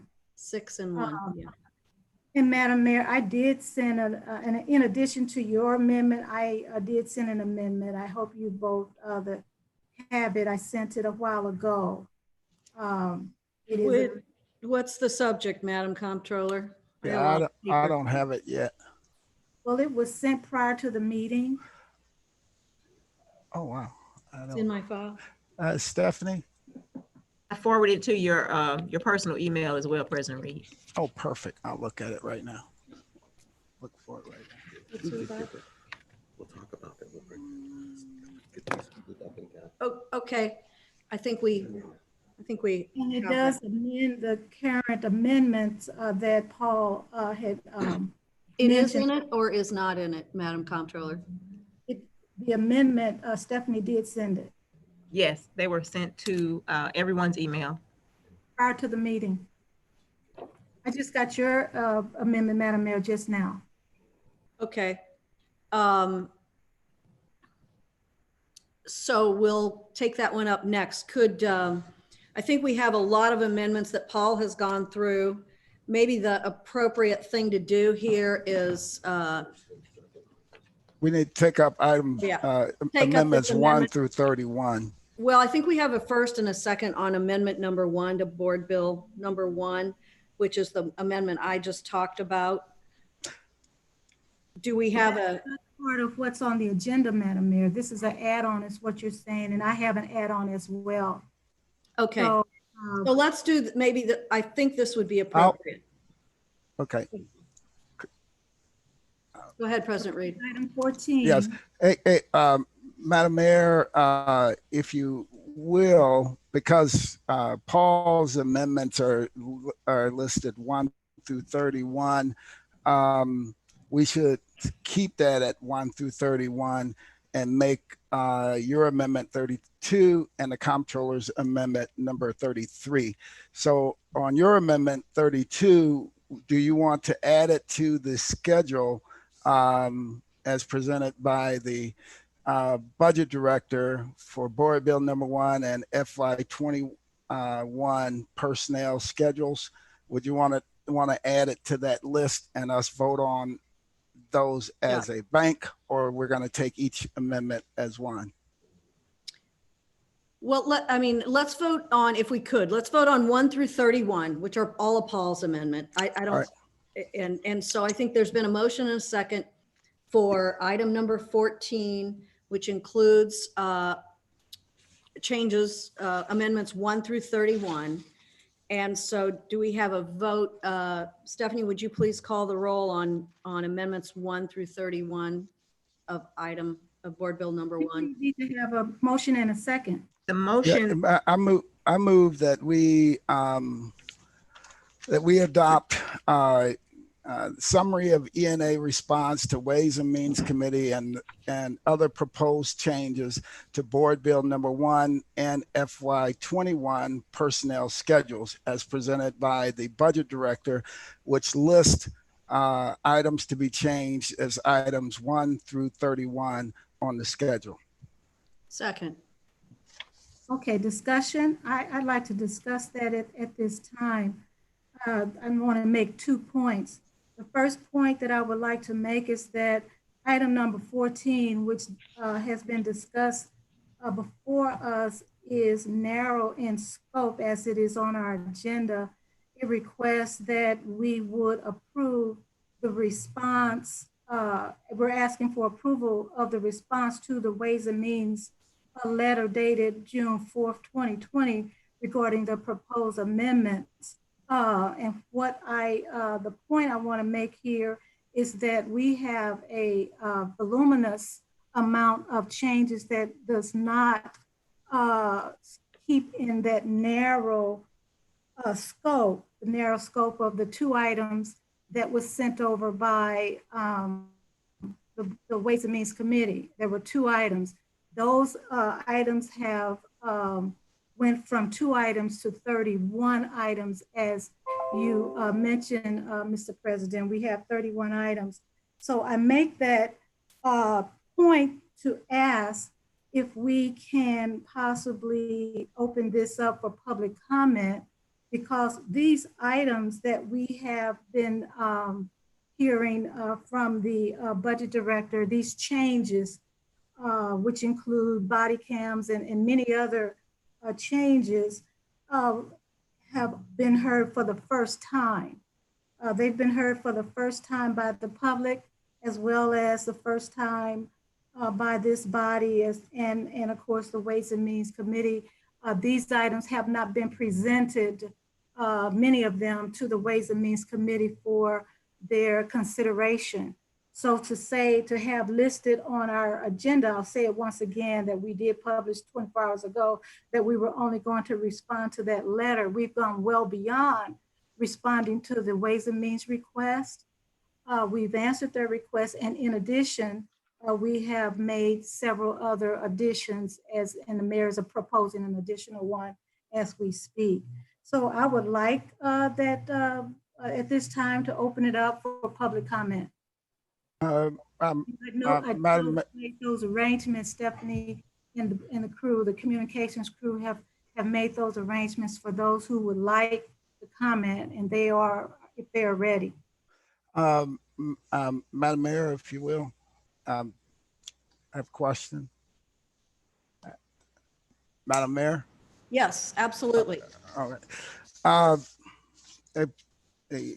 Much of the changes that the budget director presented to us, when he originally presented the original budget, he told us that this was a moving target. He told us that we were going to have to make additional adjustments. And with the new information that we have, he's made those adjustments to the budget up to and including adding, addressing the budget line items that have been requested change by Ways and Means. And as is often the practice, even when we aren't faced with historical market downturns like we've never seen before, the Board of E&A takes up changes to the budget based on how the budget director sees it best fit for us to respond to the request from Ways and Means. And that's kind of what has happened here today. So. Yeah, I would agree with that. And I guess really all these changes were so necessary because we went from a projected $50 million revenue shortfall to $67 million. And I guess we should just say, thankfully, it wasn't Paul's worst case. He never called it the worst. He called it a worst case, which was originally projected at 88. Yeah. So all these changes were necessary because when this budget was prepared, and even when it was sent over to the Board of Aldermen, there were just so much that was unknown. So the Board of Aldermen has a hearing tomorrow where they will see all of these changes as well. Yeah, and the other challenge here is, Madam Mayor, when the instructions and we posted for this meeting, that we post the meeting announcing public comment. Because if this was not published as an E&A meeting with public comment, I don't think we are able to do that today, because we would be in clear violation of what we've posted this meeting to be. I think it was posted by the Comptroller, Stephanie would probably know the answer to that. I do know that we are prepared for public comment. I do know that is, and if we're saying that we do not, if the mayor and the president of the board saying that they do not want public comment, then I do have comments that have come to me from the public, which I'd like to read into the record if you don't mind. That would be perfect, only because I don't want us to be in violation of the way we've posted the meeting. But that'd be perfect if we have some comments we could read into the record. And I believe Stephanie sent early this morning, a lot of public comments that you have received recently. Am I correct? Is that what you're going to read into the record, Madam Comptroller? Yes, ma'am. Okay. Thank you. Proceed, please. So I'll start out with Sarah Keefe, who's a resident of the city of St. Louis. She's saying, and I'll read all of these in part so that we've got a lot on our plates.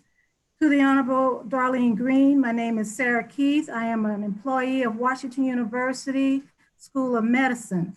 I am writing to urge you to adjust the budget in favor of the people of St. Louis. Incarceration and police violence are a great threat to communities of color, and the 2021 budget has, as it is written, does not do enough to improve the lives of those in need. Please shift funding away from the police department and towards areas of the budget that will uplift lives. That is her letter. In part, is much longer, but I wanted to stop there so that I can get to Dr. Peter Miller. Hello, my name is Peter Miller. I am a resident of the city of St. Louis, and I am writing to urge the Honorable Comptroller Darlene Green to support a budget that reimagines public safety in support of community development rather than policing and jails, towards the aim of ending systemic problems of over-policing, police violence, and incarceration that plague our marginalized communities. The 2021 budget must include the following points. Close the workhouse, number one. Number two, reduce funding for the police department. Number three, increase funding for health department and community building programs. Our next letter is from Bridget Rusconi. Bridget Rusconi, Dr. Bridget Rusconi. She says, I'm a registered voter. In light of the budget strain due to COVID-19, it would be advisable to propose budget cuts only in areas that will not further aggravate the already difficult situation for a lot of our citizens. Like many others, I feel that the budget allocated to the police department is excessive. In particular, funding SWAT and RTIC should be cut.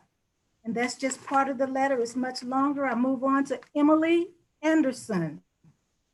Okay, at 2 o'clock today, you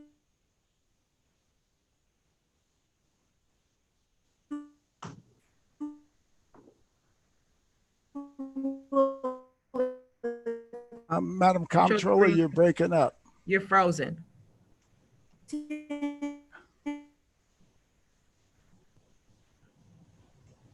and that's it. Comptroller Green. It all. Madam Letter, Comptroller, the you. next letter. Oh, there. Madam Comptroller, your screen is frozen. I don't think she can hear us. If you give me a moment. Maria Quinlan.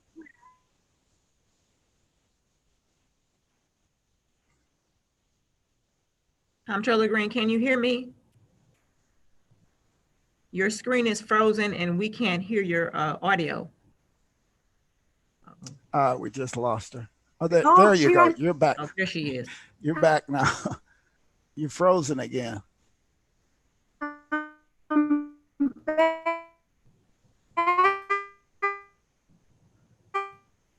If there's anyone from City TV around, uh, can you guys? There isn't check? really anything we can do about it. Okay. Sorry. All right. Stephanie, do you have any letters that you were? She read three of the ones that I received, but there are Okay, you want several to? in How, the how email. many more?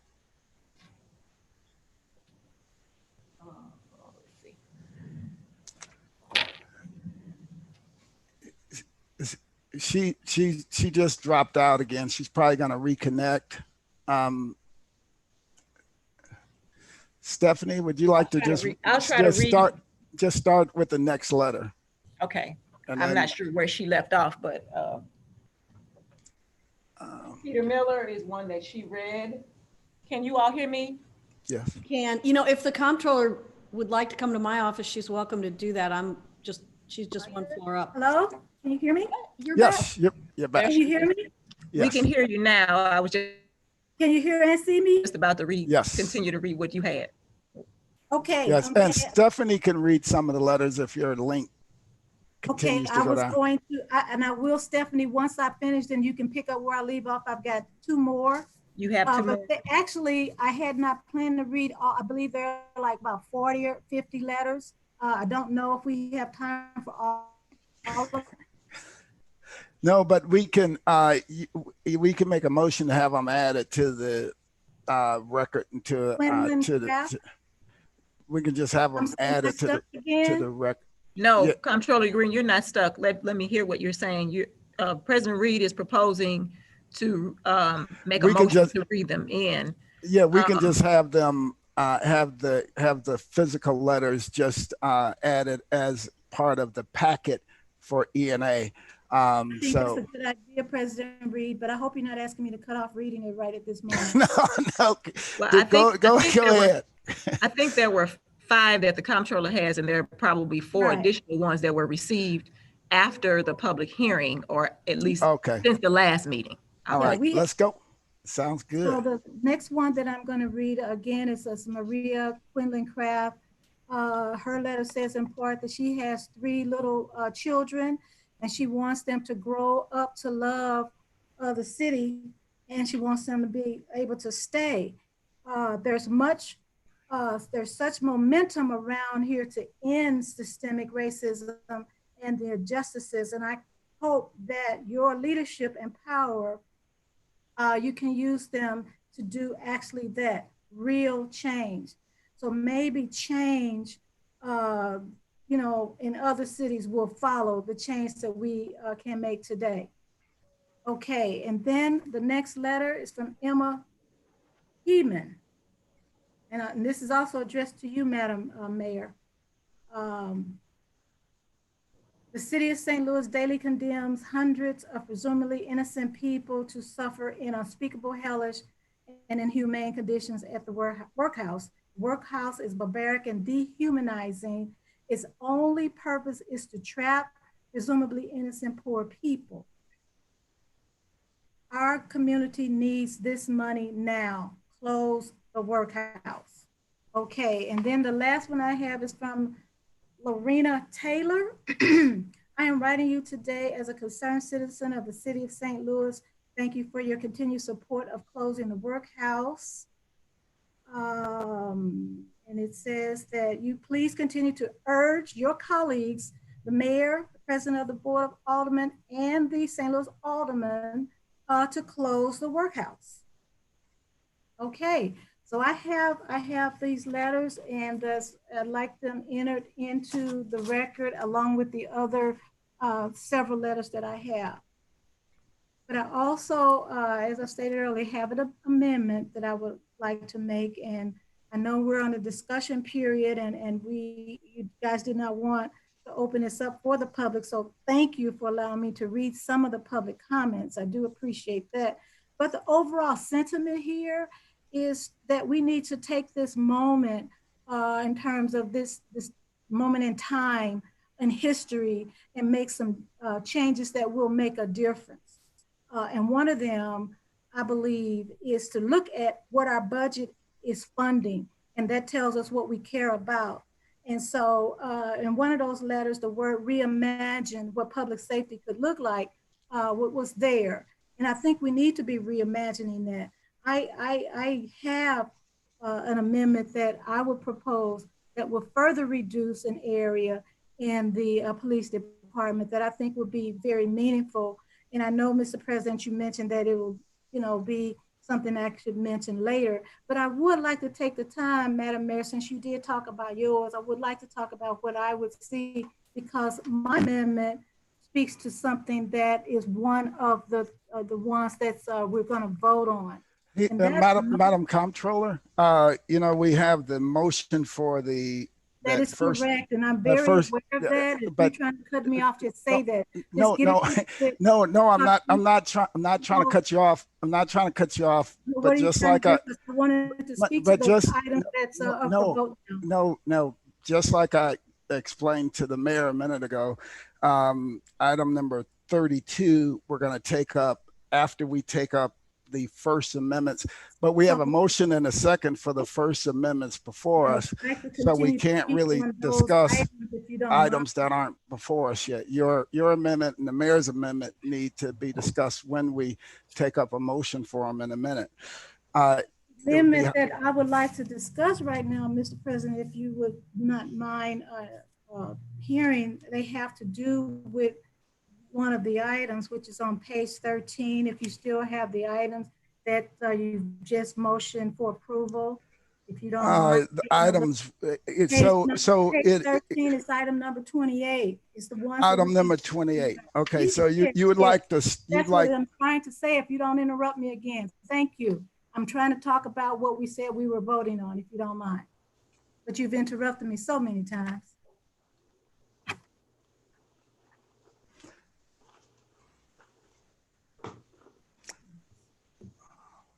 And I did send that around, if you don't mind. You should have that. Madam Comptroller, I do have that. Okay. And thank you, Madam Mayor. Okay, so if you want to talk about that, that's fine. We'll go back. We'll take a vote on the first 31. Hopefully we'll take a vote on 32 and 33. I'd like to hear from Paul also on, maybe we do that later. Okay, Madam Comptroller. Go ahead. Item number 28 of the ones that are up for vote right now, I would like to propose that we look at what we are proposing here for item number 28 is to reduce or take away an unspent balance from workforce development and from the of $1.1 million. That's workforce development, 1.1 million. We want to remove the money from that account. And we also are looking at removing money from neighborhood revitalization, 1.5 million. My proposal, first of all, has to do with the fact that, is this the time that we want to really reduce millions of dollars from workforce development when so many people are out there without jobs?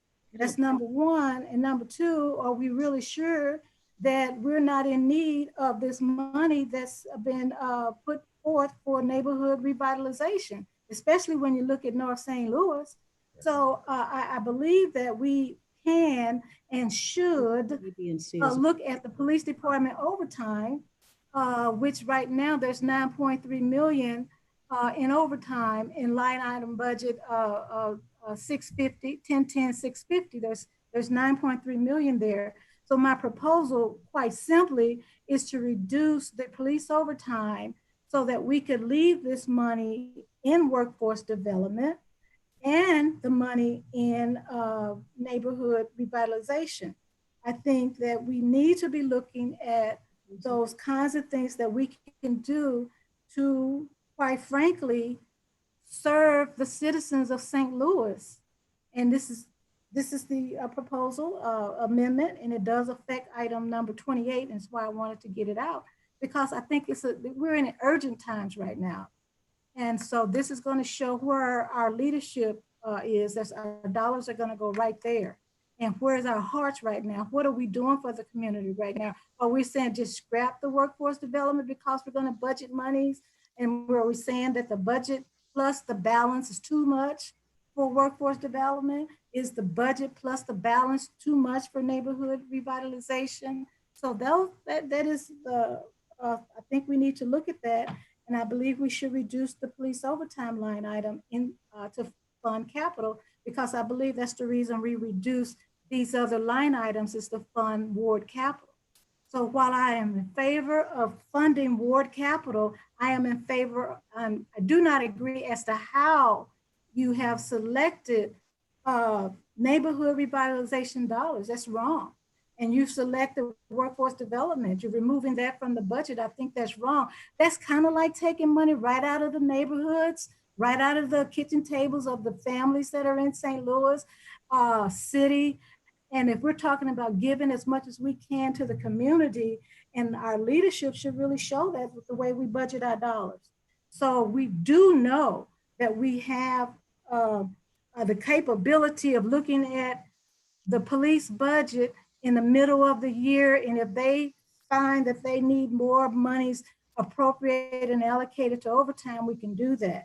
But we should take this $2.6 million, which is being proposed to take out of the neighborhoods that our citizens are depending on our leadership to deliver city services, and that they shall be adequate city services. And when it comes to training for our young people, our youth, we're going to be finding other ways to do things in our communities this summer if they're not in training programs this summer, for example.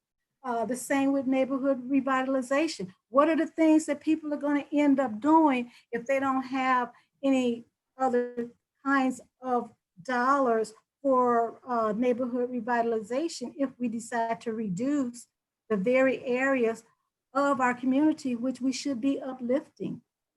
So I make this, and I know it's sounding like a plea, but it's in earnest and it makes sense. And whether or not the two of you agree with me, it's up for you to say. But I do agree with you, Madam Mayor, on your amendment. I think it's fine. And of course, I would need the one of the two of you to agree with me. And I don't know who it's going to be today, but I pray that one of you would have the common sense and decency, and of course, above all that, the heart to recognize that we can and we should reallocate the monies that we're planning to reduce workforce development by, and not do that, and not to reduce workforce development, and not to reduce the neighborhood revitalization. Thank you. Madam Comptroller, I like that amendment. I support that amendment. The point is, you know, the cleanest way to do it with everything that we have in front of us so that it's structured appropriately. I still think it's cleanest for us to vote on that 1 through 31, take up 32, and then take up your amendment. And when we take up your amendment, it replaces that item within that list of 1 through 31, which is what I was trying to explain earlier. And, you know, the budget director will get things in order for ways and means when he sends it back over. But the cleanest way for us to do it with everything that's in front of us right now is to take up the first motion that is on the table. That's the first bank of amendments, line items 1 through 31, 32 the mayor's, and then 33 yours, which would replace anything that was previously in that first one. That's the cleanest way to do this right now. Otherwise, we would have to get Are you ready to call for the vote, Madam Mayor? So what we have before us is a motion and a second to adopt amendments 1 through 31. Yes. So as presented by the budget director. As presented by the budget director. So can we take a vote? Let's do that. Vote on Yes. 1 through 31 as presented by the budget director. So Stephanie, I'm going to call the roll. Mayor Cruzen, Aye. Comptroller Green, I'm voting aye with the knowledge that item number 28 will be amended. And so that's an aye, but for item 28. Knowing that it's going to be amended. with conditions. Yeah, you can note that. You can note that in the journal later. Stephanie, you have to continue taking the roll. President Reed, Aye. Okay, items 1 through 31 as presented by the Budget Director, the summary of E&A response have passed, and the Comptroller has some conditions that Stephanie will put in the journal.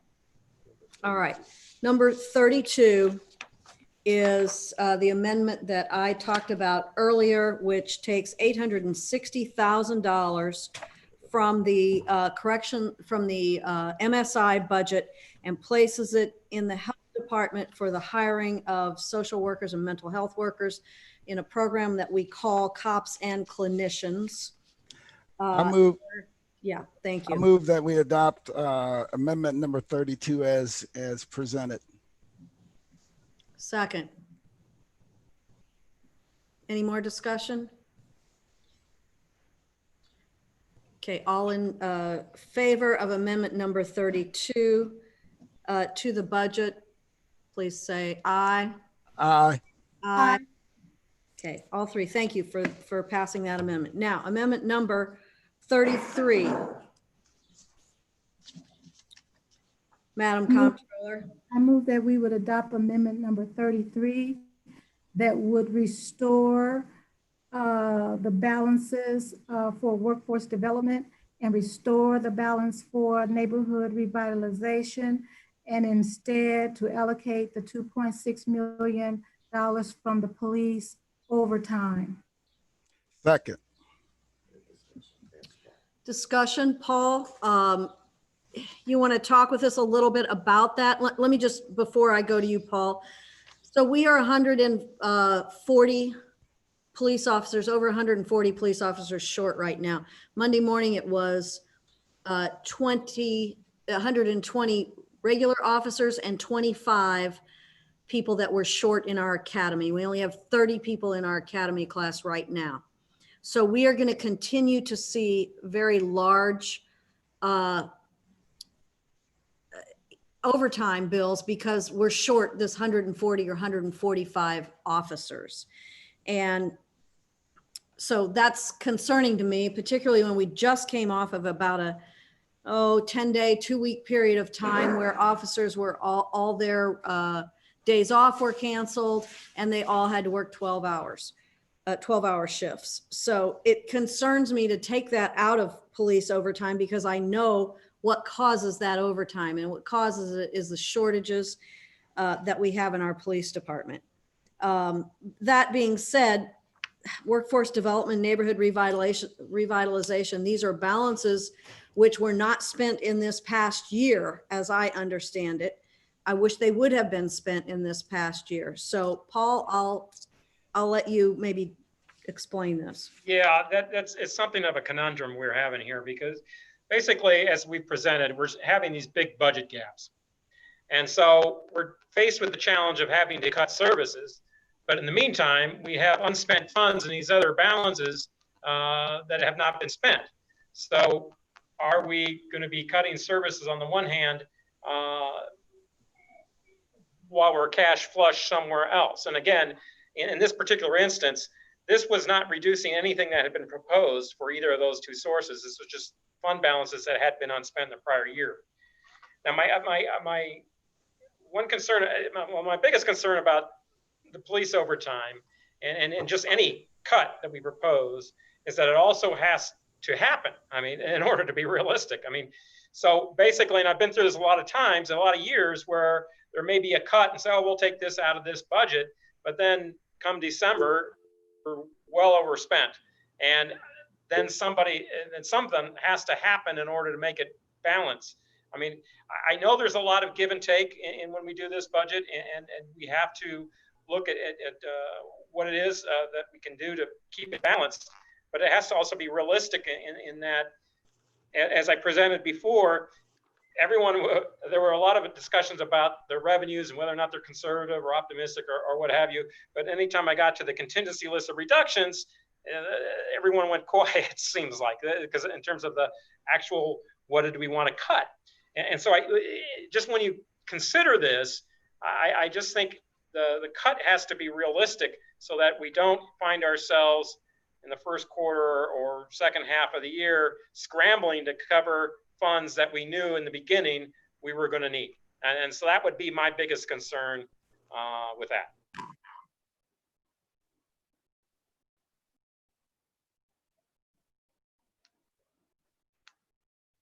Hey, Paul, what was the overtime budget based on? This year, primarily how they were tracking in the current fiscal year. Typically we would budget the amount of officers, and as the mayor indicated, they have been having significant vacancies. So while they would underspend on their salary accounts, they'd overspend on their overtime. And that's what we've been seeing in the last few years.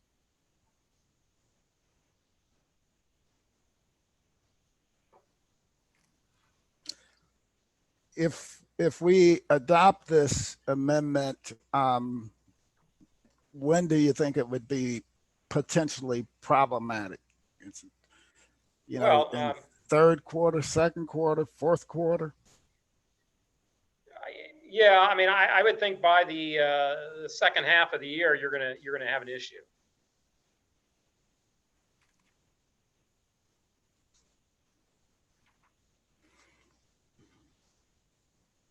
So your recommendation on this one would? Well, I mean, I understand what you all are trying to do, but again, I just think in trying to keep it budget balanced, we have to make sure that what we are reducing will in fact occur in the reduction.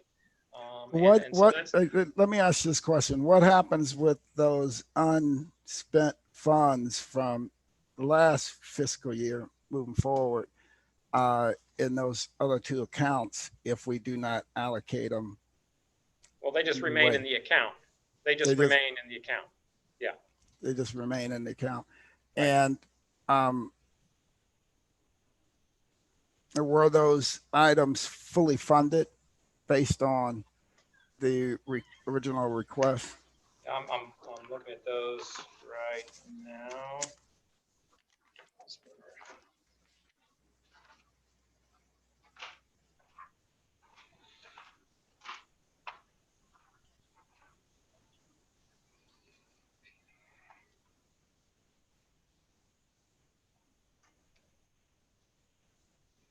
PDA was, what's the other one? CDA, PDA, and I'm trying to, the other department.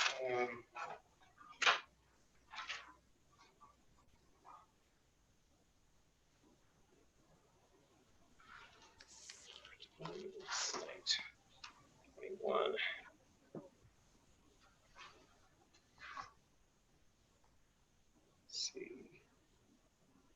Slate operations was not. There was a reduction there. So we reduced slate funding? Well, that had nothing to do with this particular. That had nothing to do with this estimate. Just in the originally proposed budget, because they had an amount that was not spent in the prior fiscal year as well. So we've already had one reduction. Now this would be two. No, this would not reduce their budget. These were unspent funds in those accounts. So I think the mayor and the president of the board understands what this item is. And the question is what are we going to do in terms of the vote? Paul, I do see that last year's expenditure for overtime, I was looking at the budget, we have 2 years of the actual numbers. Right. So in fiscal 18, actually spent was only 8 million, 8.2, but in 19 there was 10.7. And then originally the budget for this current year is 8.9, which is less than the budget that we're asking for fiscal 21, which is next year. So a simple reduction of 2 million basically is all I'm saying, that would take the monies that you're saying that are balances that were left over and unspent for revitalization of the neighborhoods and for the workforce development. I'm saying that we do have room because, as the mayor pointed out, the positions that are not filled, we had expended $55 million in the salary account, Madam Mayor, in fiscal 18. In fiscal 19, that number was reduced to 52 million of what was actually spent. This year, we actually had budgeted 53 million for those salaries, but then the budget has jumped from 53 to 60. But every year we budget in anticipation of filling those positions. And when we fall short, we have several $million left unspent. So the likelihood of reallocating $2 million from one line item to the next is definitely the possibility of what I speak. But of course, I'm only the comptroller here, and you guys have the votes if you wish to not vote with me today on this item. Madam Comptroller, I didn't say that I wouldn't vote with I didn't you. either. I mean, Yeah, I didn't say that at all. have common sense and decency. I think we both do have that. I'm glad that we all do. Paul, how do we address this? Well, I I mean, guess we it's know your, that the police department, I wouldn't put the burden on Paul. I think Paul has done an excellent job of outlining for three intelligent people where we stand. And Paul, again, the mayor thanked you earlier, and I want to add my thanks to your wonderful, outstanding work. This has been grueling for you because I have spoken to you over these past weeks when there was a push to have an earlier meeting. And Paul, of course, you did let me know that you were not ready, that you wanted to have a meeting where you had at least as much information about what this fourth quarter was going to look like. So I want to thank the mayor for and the president of the board for honoring us, not pushing this meeting up earlier as you were trying to do last week, because it did benefit Paul and it does benefit the community that we would have the additional hard work that Paul has put into this. So I get it, Paul. You've done an outstanding job. And I thank you. Now it's the members of V&A, the three of us. And so shall we get on with this, Madam Mayor?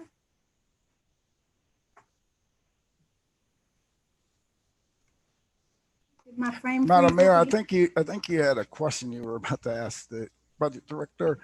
And then if there's anything that would add more information to what we're doing, so that we're clear. what I could suggest is that given that that money that you're talking about is not appropriated, it's still just sitting there, as we said. We will find out a lot more as this fiscal year progresses, where we stand both on revenues particularly and on the expenditures. We could impose that reduction, but then with the full knowledge that based on where we stand later in the year on revenues and expenditures, we may have to come back and do a supplemental. And again, that's been the potential anyway, because of all the uncertainty. So, yeah. I mean, again, that's a judgment call. It's always more difficult to make adjustments during the fiscal year than before. But given that again, that it's not appropriated and it's not going anywhere, then Yeah. maybe that would be the way to handle it. All right. And thank you. Madam Mayor, I've made the motion and there's been a second on amendment number 33. If there isn't anything further, I'm ready to vote on it. Okay, Stephanie, would you like to call the roll? Mayor Cruzen, Aye. Comptroller Green, Aye, President Reed. Aye. thank you. Now, can I make a motion to adopt item number 14 as amended? Second, Okay, there's a motion and a second to take up item number 14 with the 33 amendments that we made to this today. There's a motion and a second. Stephanie, would you call the roll? Mayor Cruzen, Aye. Comptroller Green, aye, President Reed. Aye. 3 aye votes. Are there any additional items that the board may want to discuss? I move the yes, adjourn. Madam I have one. Hold on. Okay. Hold Mayor, on. you go first. Go first, Madam Mayor. Go right ahead, Madam Comptroller. Oh, no, you first, Madam Mayor. So I'd just like to request that at the next E&A meeting that we review a draft of the rules for the Board of E&A. And that's something for next month. Thank you. I look forward to that. I think that's great because I know there was several items that was held to the last minute. And that's something that we struggle with trying to get all of the items on the day of pre-E&A, which was last Thursday, I believe it was. There was only 5 items. Is that right, Stephanie? That's And correct. And then we have now 14. So I don't know. I do know that the Comptroller's office did help the Board of Aldermen and the Chief of Staff to get those board bills on, because we need to make sure that we have those items on the calendar to be discussed prior to E&A. So I want to say thank you, Stephanie, for your hard work to make sure in a very short time you were able to put together the packets and the agenda, even though these items, as you know, had been lingering out there, but we got it done. So thank you for that. Also, Madam Mayor, if you're done, I can ask. Go right ahead. Okay, good. Thank you. I did send you another item before the meeting, and it is a letter that's addressed to the mayor. Madam Mayor, I sent you this letter, and the other members of E&A should have it too. That come in? Pardon me? Let me look at my email. I don't know if I have that or not. I was in another meeting right before this. So was it this afternoon, right before E&A? Yes, ma'am. Right before E&A, about 1 o'clock or so, 1:30.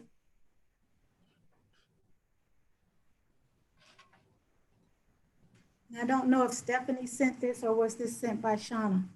I think it was sent directly from your office. Give me 1 second. Sent directly from my office. It's a request. And while I have it, I'll read it while you look for it, Madam Mayor. Is it, so is it recognition of Juneteenth as a holiday? Yes, that is it, Madam Mayor. And it is a question to you from me so that we could discuss this at this time. I am requesting your support in declaring Juneteenth a holiday in the city of St. Louis. As you know, the background of Juneteenth, I think recognizing Juneteenth is important because it is an affirmation of what we value as a community, as well as elected leaders. So I know that we have a really tight schedule. I'm imagining the Board of Aldermen on Friday, lots of things that need to be done and several other offices in the city of St. Louis, but I think it's appropriate for us as a city of St. Louis, Madam Mayor, under your leadership, to take this under consideration. And that's why I bring it before you. So I'm just reading this. Let's see. So what are you asking for in here? A request to support declaring June 19th a holiday in the city of St. Louis. So are you requesting that we give all city employees Friday off? That is correct, Madam Mayor. That would be that you declaring that this Friday would be Juneteenth and that it shall be a holiday in the city of St. Louis. And of course, you know, we would have to make accommodations for this being the 17th and of course 2 days later with plans not having been made by all, but it would be at your approval that this will become something that the leadership in the city of St. Louis would take up. And then of course we would be ready for it next year as a planned holiday. This year, Madam Mayor, we would just have to make accommodations this year for those who would take that day off, 2 days that could. So, I mean, when we, I'm going to ask Paul about this. I'm all for having holidays, absolutely. And I think June 19th, called Juneteenth, is an important day to commemorate. Paul, what's the cost of giving everybody a holiday? I mean, you're in the several $100,000 probably. You know,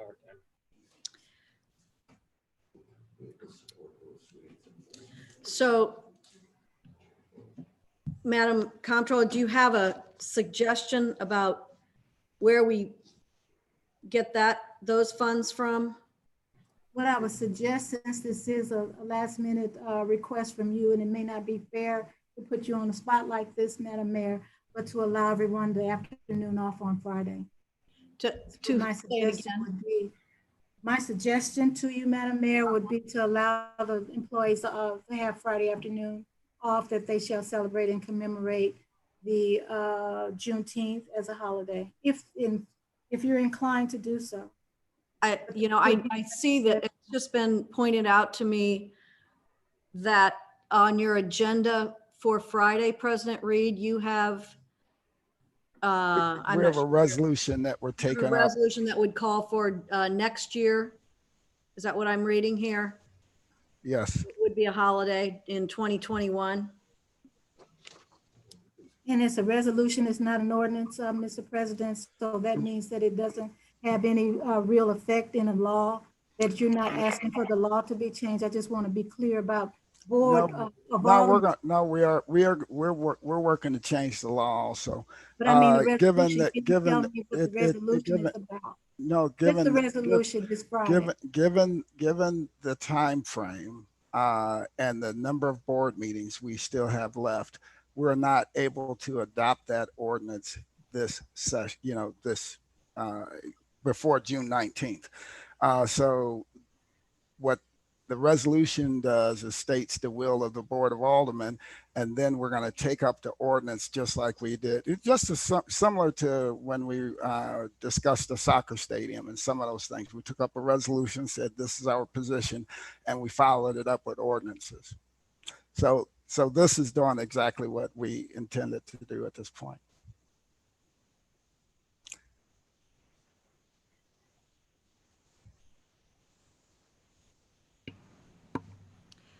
So it's certainly important, I think, to have the Board of Aldermen meet on Friday so we can take up the budget.